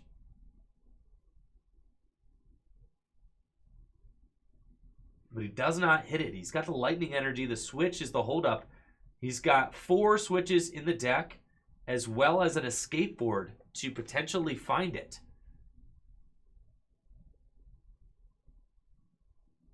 And I always like to look. I'm pretty sure there was a switch in the top 5 cards. Hate looking. But sometimes you gotta look.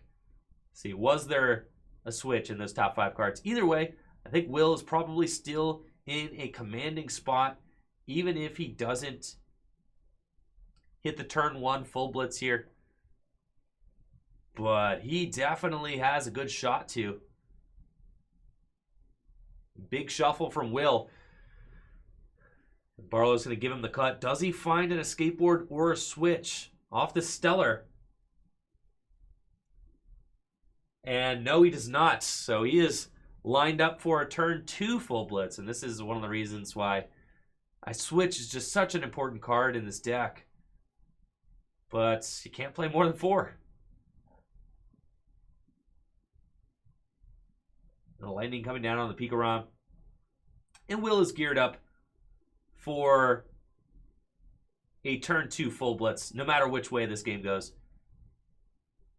The only thing that could potentially go bad for Will is if Andrew Barlow gets that elusive turn 1 Altered Creation GX. I mean, not turn 1, it's turn 2 at this point. But I should say, you know, kind of 0 to hero Altered Creation GX. Can Andrew Barlow get that? I think he is. Does he have all of it? Oh my gosh. Sure he does. Okay. Andrew Barlow has got literally the perfect 4 cards to go from no energy to Alter Creation GX. And a custom catcher for 3. Off the 3, he gets a Magnolia and is going to see 7 more cards. Wow. I mean, that seemed like a really rough start for Andrew, but sure, he gets the insane Alter Creation GX. And I think if you're Will, I think Will is getting really punished for actually reset stamping Andrew Barlow. I don't think I would have reset stamped Andrew Barlow in that hand he was in previously, because Will had the knowledge. He knew that Andrew Barlow's hand had no energy, and then it took a +3 draw, but he knew it. He knew that that hand was seemingly bad. So I don't know. It does seem correct to stamp a hand of 7 down to 6, or a hand of 8 down to 6, but I might have just hedged my bets that that hand was not that good.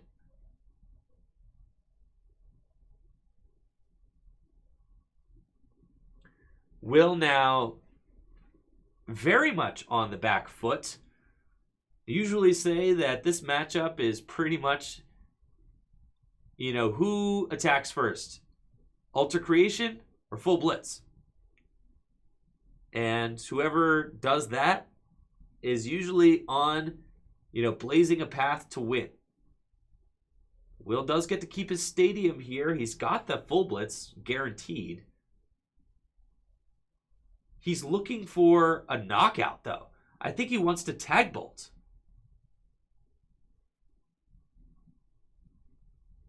And he's seeing, can he get the pieces he needs together to tag bolt GX?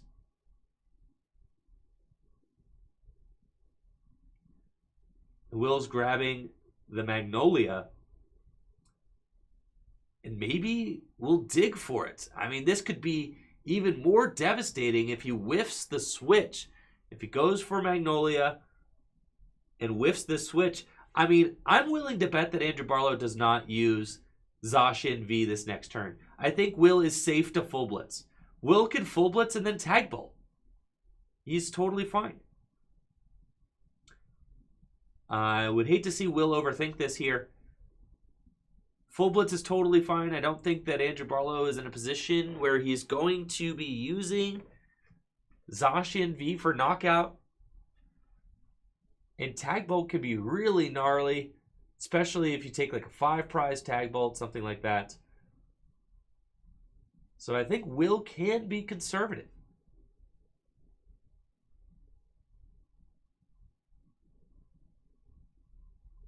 And I think Will is just going to take the conservative play, go for the full blitz, get a ton of energy into play. And that's what Will's going for. I like Will's use of reservation here. Just puts the damage counters into play and see where the match goes. You really hate to just lose an entire hand of resources to a Magnolia in search of some crazy tag bolt knockout. But Will is on a clock. At this point, he could lose the game in 2 turns if Andrew draws crazy enough.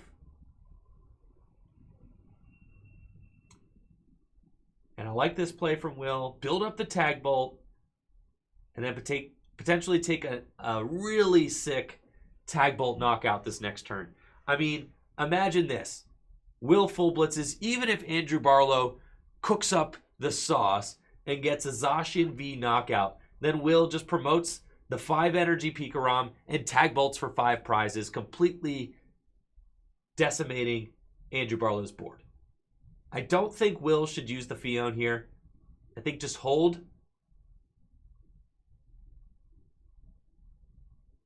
Full blitzing the active is not bad. But Barlow is going to give the Zacian.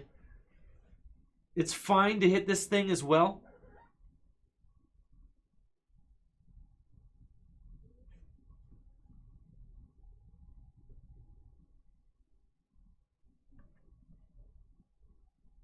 And then is Will going to tag bolt? I really hope he doesn't. But there it goes. Okay. So 2 prizes. Interesting play from Will. I think it's safe to full blitz there. I mean, that energy, that dog had no energy on it. And now you give Andrew Barlow the Jirachi. And I think this gives Andrew Barlow a clearer route to be able to win the game. And now, I do have to say that I think that Will, could put in some serious work with Tapu Koko V later on in the match. There are 2 Arceus Dalgapalkias now on Andrew Barlow's field, which is not something we typically see. And the Oranguru. Stellar Wish from Andrew. And I think that he's got Metal Saucer. I think that Will is going to have a little bit of a hard time piecing together his final 4 prizes. He's put himself in a situation where he needs like 3 more turns to win the game. Whereas I think if he full blitzes into the Arceus Dalgapalkia, he could potentially win the game in 2 more turns. Because he could tag bolt for 5 prizes, and then he could knock out a Jirachi or something. Whereas now, he, at minimum, needs 3 turns to win. And these are the kinds of things that you want to be kind of mapping out through as you're playing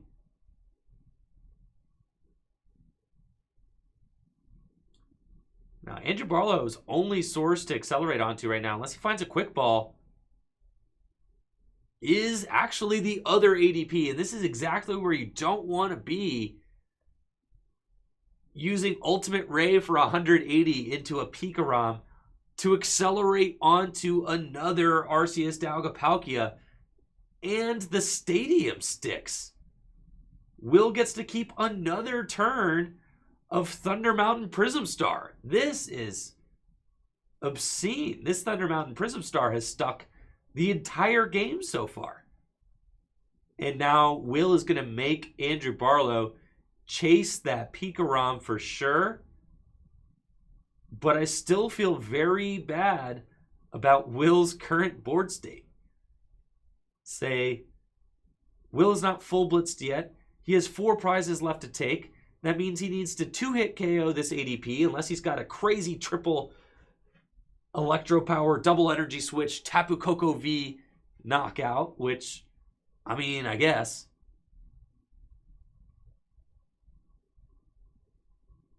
Kind of like the play you could retreat into the Jirachi for free, and then he's got the switch in his hand. If you bench the Zeraora, that is a big... He does have double energy switch. Boy. Woo! Retreat for free. Let's go, Will. Into the Jirachi. You already got the switch. You might as well. Here it goes. And Stellar Wish. Will's got the Magnolia. Could just go for it. Go for, I don't know, triple Electro Power craziness.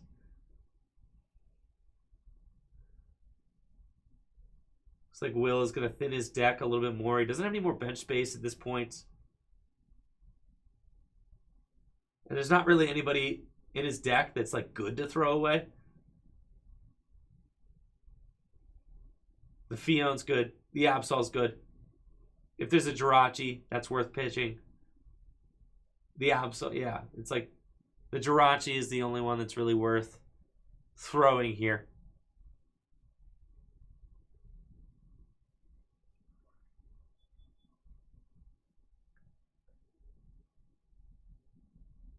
And he's got another energy switch. Just clean off that damaged Pikarom for sure. And it looks like we're going in with Tapu Koko V to swing. Tapu Koko V getting its time to shine. Thunderous Bolt. You don't always attack with Tapu Koko V. I think I would have liked to see that Pikarom energy switch. Just off the damaged Pikarom. Like, why not?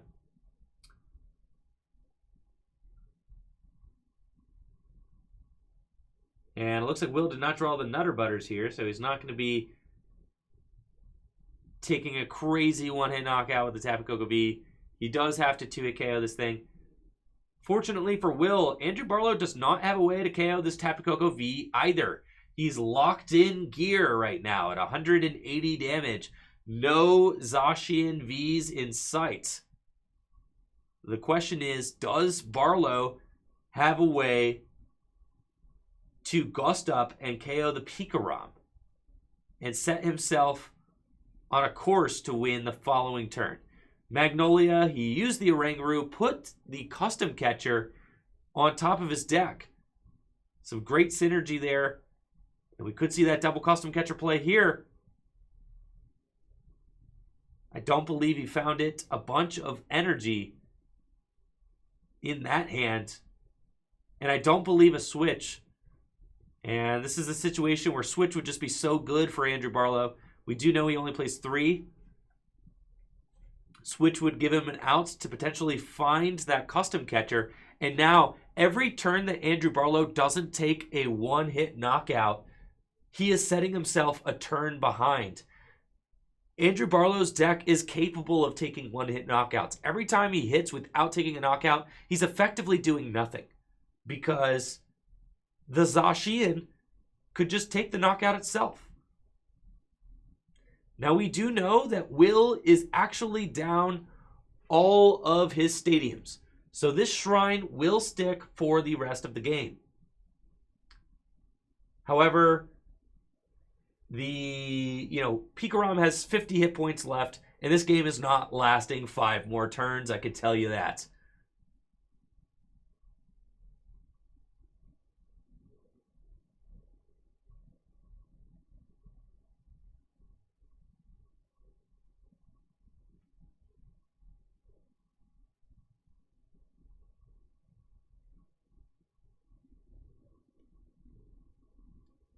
All right.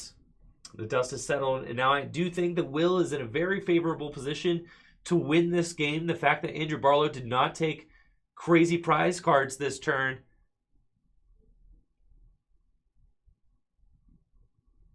Will just has to take a knockout and then gust something for game. That Fion could come into play potentially. Will has to save the reset stamp, save all of these resources in his hand, detach to the Pikarom and full blitz, thin the deck, put some energy on a new attacker. For sure. You got free retreats. I really like where Will is at with his board. He's just in a very good spot. You just don't want to overthink it too much. He could Volkner and get the switch. I think just full blitzing is better. Just give yourself, another backup attacker. That way when Andrew Barlow takes 4 prizes, then you can stamp to 2. So I think that that's super fine. Will just grinding through all of his options, making sure he's not missing anything. You really want to keep the Volkner, keep the custom catcher, keep all that stuff. You're going to need that for game. There's no use being greedy here. That's all the stuff where if you get Marnied, if you get stamped, you want to see custom catcher, you want to see Volkner. Those are the 2 cards you want to see in your hand to win the game. Don't even waste a switch because you want to see switch as well. Switch is a live card at the end of the game. Switch can get you out of that Jirachi so that you can Stellar Wish. Those are all live cards.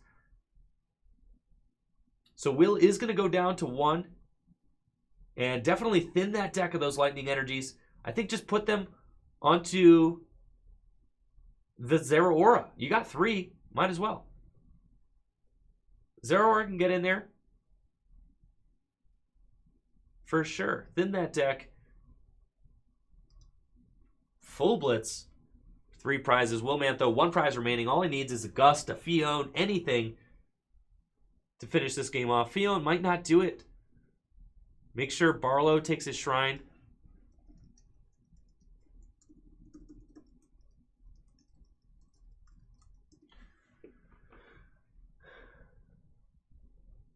I'm going to stop it. Everyone needs to shrine.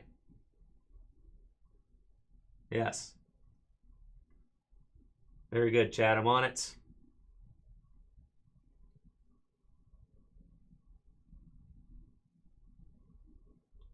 The only thing Will's board could use right now, Absol would make things stronger, but Will's board is absolutely jammed.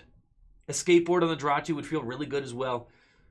Andrew Barlow has got a Marnie, so Will's hand is going to get shuffled and put at the bottom of the deck. Now, we do know that Will's hand was very strong, so having it at the bottom of the deck is troublesome. Fortunately, Will does have Quick Ball in his hand. Quick Ball disrupts the order of that deck, which is really cool because it's going to get those good cards, the custom catchers, things like that, back into the middle of the deck, or maybe back at the bottom again. It is random, but it gets them, it gives them a chance to potentially get away from the middle of the deck, or get away from the bottom of the deck and into the middle of the deck. Andrew Barlow's got a retreat and a big knockout with Zacian V here. The first Brave Blade we've seen of this game, but a 4-prize Brave Blade at that because of the Alter Creation GX. Will now is on a 1-turn clock. He needs to win the game this turn. I think promoting the Jirachi feels correct. Or no, promoting the Coco is correct. Because I think that the skateboard is prized. That or either he took it off the prize and might have shuffled in the deck. So promoting the Jirachi is correct. Especially if he took the skateboard off the prize. So Will just needs to thin at this point.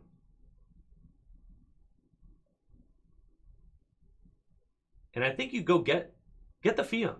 Sure. Like, you might as well put the Fion into play. Because you actually can get to a state where the Tapu Koko V can knock out that, can easily knock out that Arceus Dialga Palkia on the bench. So I really hope to see Will get the Fion eventually. Because the Fion could be a game-winning card. So I think Will just needs to quick ball the Absol away. That Absol is not doing anything for you right now. Get the Fion. And there's enough juice left in this deck. That's fine too. Thinning the deck, totally fine.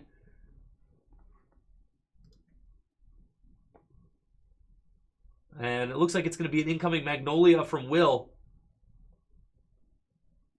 1 Electro Power. There's the Magnolia. Switch, double custom catcher. Is that it? And he's doing it confidently. There it is, double custom catcher on the Jirachi, and that's game. Zeraora GX taking the knockout. Will advancing to 4-0. The Full Grip Games tournament with Pikarom gassing it out there at the end. Despite Andrew Barlow's really amazing start with no energy attachment turn 1, still gets the turn 2 Alter Creation GX.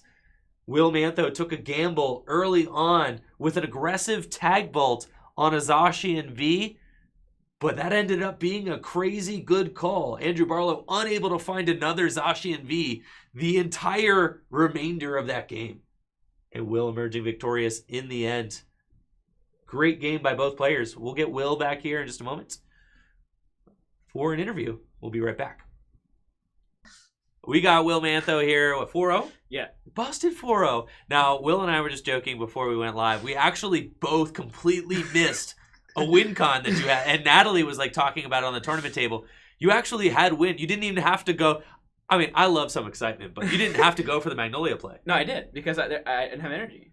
You didn't have the energy? No. Oh, but all you had to do was just put up the Coco V and then just Magnolia for an energy. And yeah. Because you had the Electro Power in your hand. Yeah. So and you only had one switch in the deck. Yeah.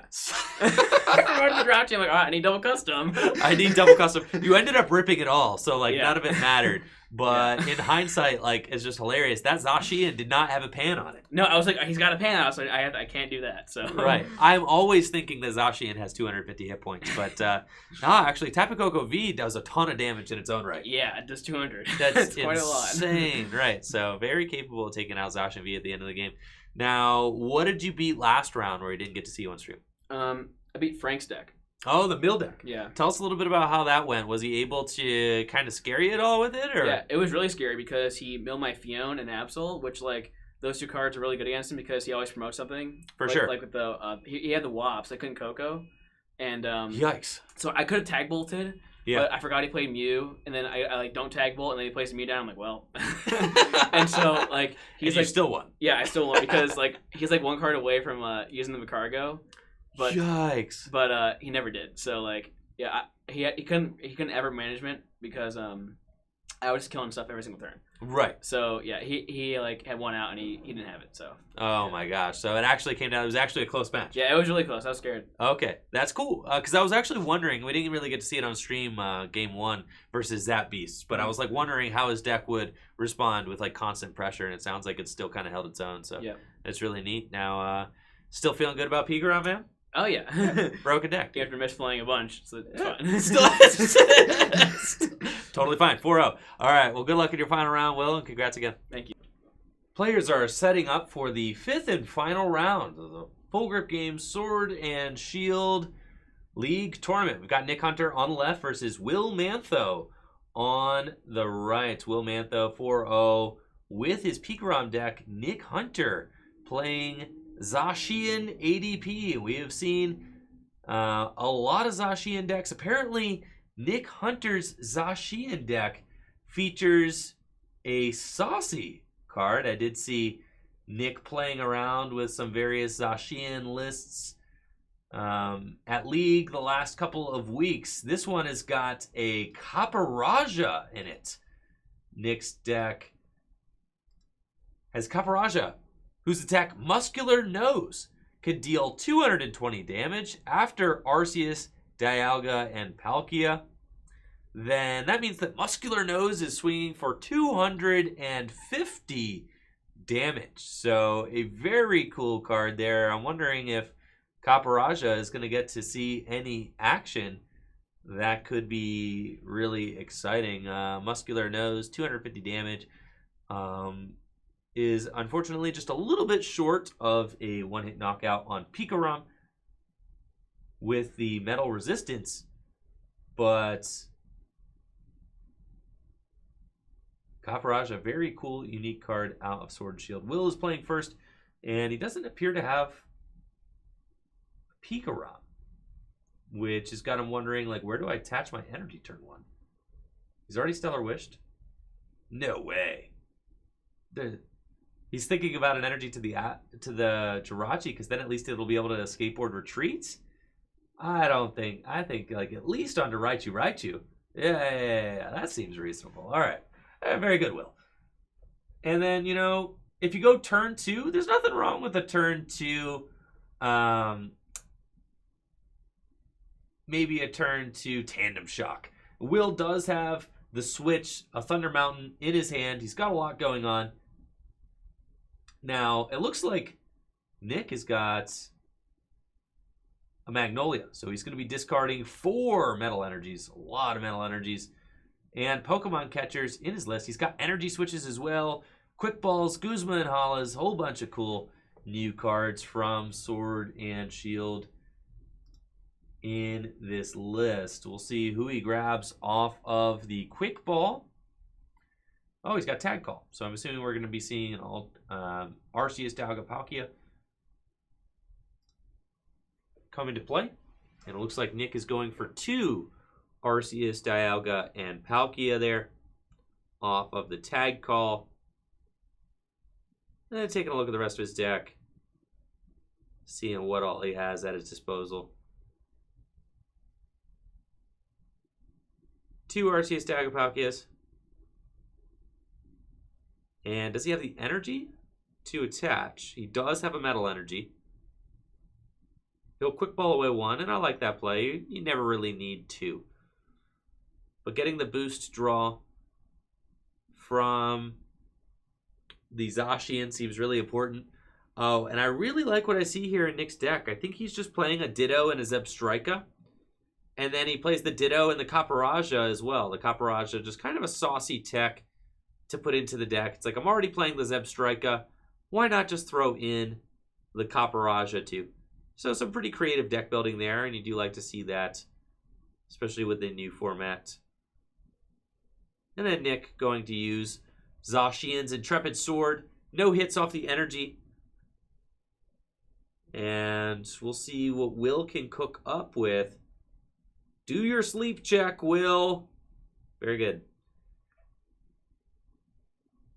During the checkup phase, as I think they have most recently renamed it. Very cool.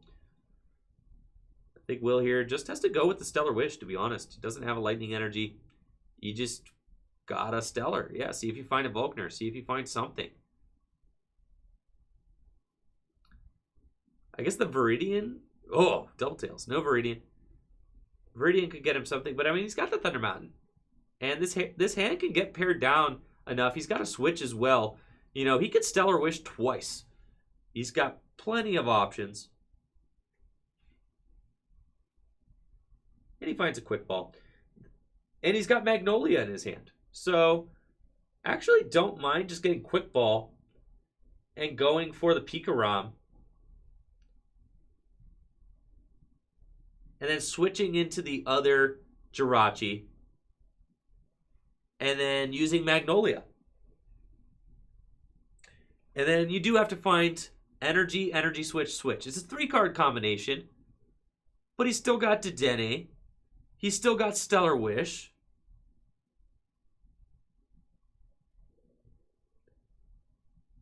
He's got a lot of options. So I think I think I would Stellar Wish later. But we'll see how it goes for him. Because, like, what did you really stand to gain here? It's like we could quick ball.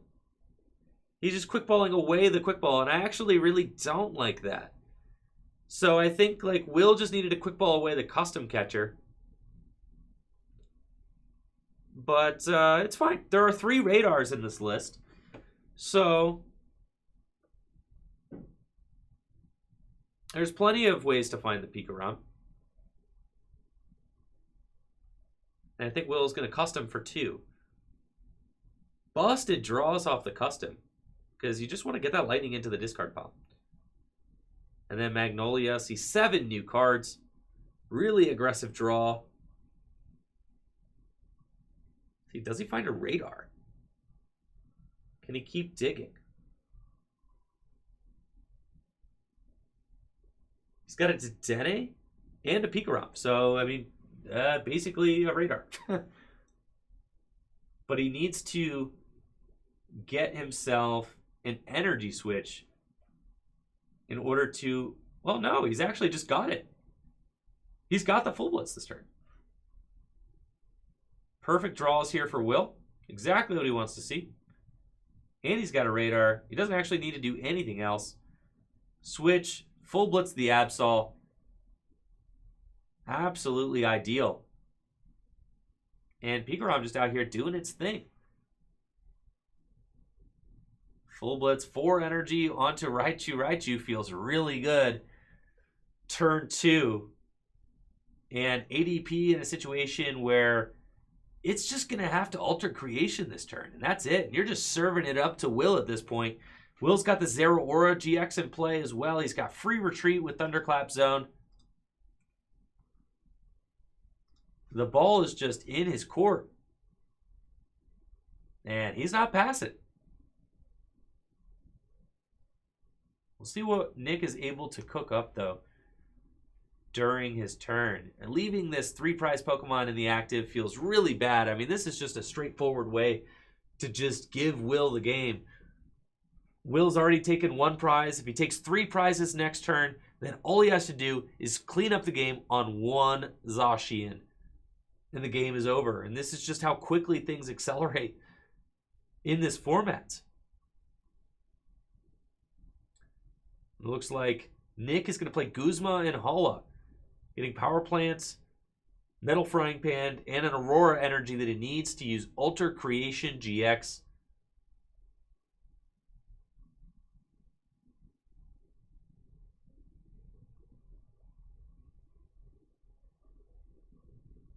So he's got the guaranteed turn 2 Alter Creation GX, a kind of desperation catcher here. I think just trying to bring up something. Yeah, try to disrupt in any way you can. He's going to bring up the Zeraora, put a Frying Pan onto his dog, Power Plants, hoping that Will doesn't have the switch. Will's got Volkner in his hand, but he's missing a piece for the knockout. He can Volkner for Switch Lightning. He needs Switch Electro Power Lightning. So if he top decks either Switch or an Electro Power, he's got it off the Volkner. Otherwise, he's going to have to go Magnolia for it. The Lightning is big. And I think it's probably just going to be a Professor Magnolia we see from Will here. I think even if Will misses the attack, he feels okay. But I think just the energy onto the Raichu and Alolan Raichu just seems correct. You don't really want to put it on. You only got 2 stadiums in this deck. You don't really want to put it on to the active Zeraora and say, like, okay, what if I hit my stadium? Like, you know, I mean, if you put it onto the Raichu and decide you'd rather have it on the Zeraora, maybe you hit an energy switch off the Magnolia. Which is totally fine. Now we see Will eyeing up Volkner. I actually don't like this. Unless he's going for... No, Oh, he could Fion. And he might just lightning ride the Zacian. Which is insane. If he just gets one electro power. Or no, he doesn't need the electro power. So I see Will's route here, and I actually do like it. This is cool. But then he leaves himself in a situation where he does need to try and whip up a knockout on this 3-prize Pokemon. The Fion really coming in clutch here for Will. The free Gust. 5th energy, and he's got the switch. Nice route from Will. Seeing the Fion play. And opting to use the Lightning Ride GX on the Zacian, which is arguably a bigger threat than the Arceus Dialga-Palkia. That Arceus Dialga-Palkia cannot take any big knockout. Now, my question is, who are we going to see here? Just throwing up the Jirachi feels dangerous. I actually wish Will would have promoted anybody else. Because Nick is actually kind of happy to take 2 prizes on the Jirachi. That actually helps him advance towards his win condition. I think by sending up Pikarom, you make the ADP swing 180 damage into Pikarom. That is so worthless. I mean, it feels so bad.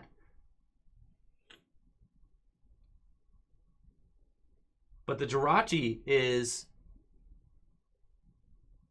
just a real prize for Nick. That's exactly who he wants to knock out this turn, because Nick can't take prizes on anybody else. Can't take prizes on Zeraora. Can't take prizes on Pikarom. But the Jirachi is worth 2. So this is going to be a big turn for Nick. And Nick is actually, what I really dislike about the Jirachi promotion is that it still makes it so that Nick can win in 2 turns. That's just how powerful this Zacian V deck is. Nick can win in 2 turns. Will can theoretically win in 1 if he benches the Coco V, goes double energy switch, triple electro power, knockout. It's certainly possible. I've seen crazier.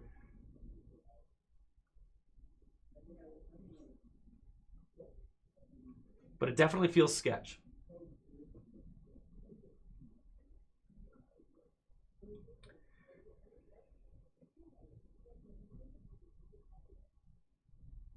Nick is going to get his Altered Creation GX, or not Altered Creation, Ultimate Ray. With the Arceus Dialga-Palkia accelerating some energy onto his bench Zacian. And Will has to be very afraid. To be honest, I would be scared, and I think that it was just kind of objectively incorrect to promote the Jirachi. It feels really bad, but we've seen Will grind his way out of these situations before. He's got the Coco. He's got at least 1 lightning energy. We get to see him thin his deck a little bit.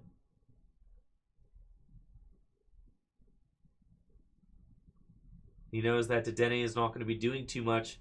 His deck's still pretty thick, but I don't think Will has used any electro powers so far, which could be big.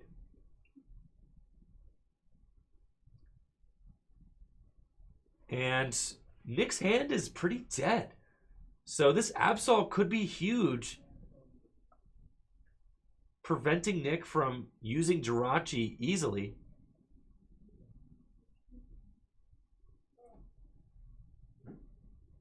I think I actually kind of like to see the Absol make its way onto the bench. Well, or not. There it goes. Thinning the deck is good too, so I can get behind that.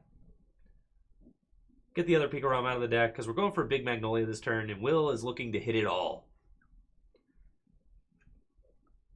The Tapu Koko V, with base 200, needs a couple energy switches and 3 electro powers. That's a lot to hit, especially without a Day-Day change involved.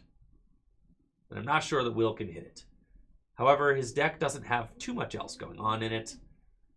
That, or even just, I can't tell if that Zacian has a frying pan on it.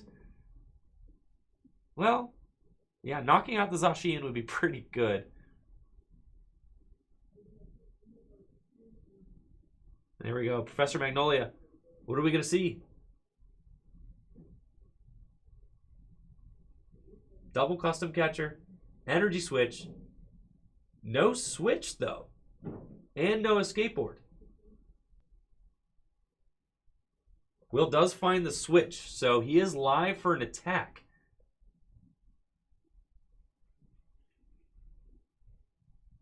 I feel like the Raichu is a fine, like tandem shock feels good. And then finish off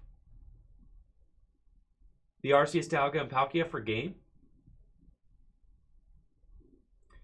I don't think the Nyx deck has any way to deal 280 damage to a Raichu and Raichu. It is resistant to metal. Will does grab the switch.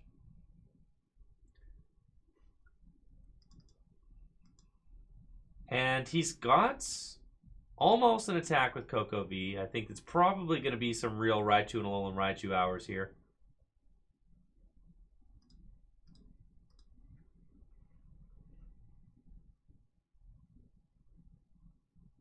What's happening? Oh, sleep broke. It's cool. Just switch it with one in the discard pile. Yeah. Natalie, she's the best. She's on it. Broken sleep. Yeah, just switch it with... Listen, none of them supporters are coming back from the discard pile, so we're chilling.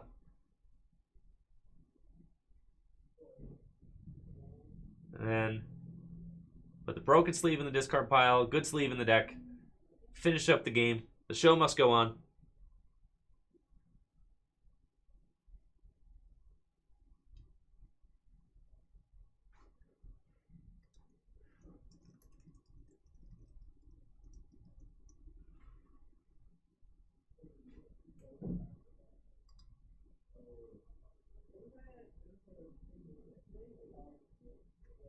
And Will's going to switch into the Raichu.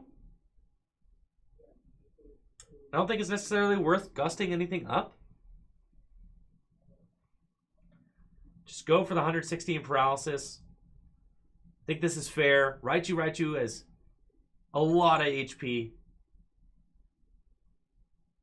Now I think Nick might have a switch. He does have a switch. But he doesn't have a knockout, and he doesn't have a draw card, and I don't know that he plays Dedenne GX. Well, Power Plant is down, so he actually can't play Dedenne GX either, even if he did have it in his deck.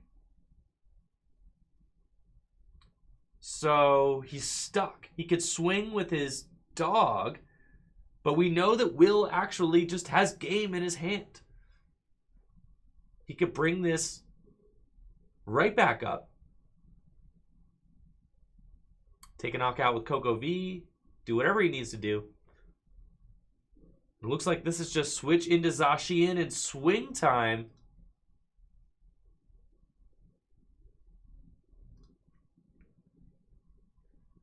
We've got Brave Blade for 260, but the metal resistance on Raichu saving it from a knockout. Only dealing 240.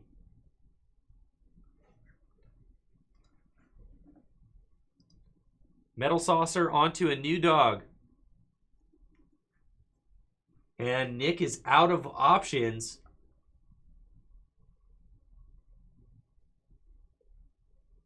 And Will getting out the dice. This is looking like a swing for 240. Will knows it's not enough. Will's got the gust in his hand. He just needs to not mess it up. And he knows Coco V is going to be the champion here. 200 damage. That's more than enough. He can manually retreat. And 200 damage with Coco V.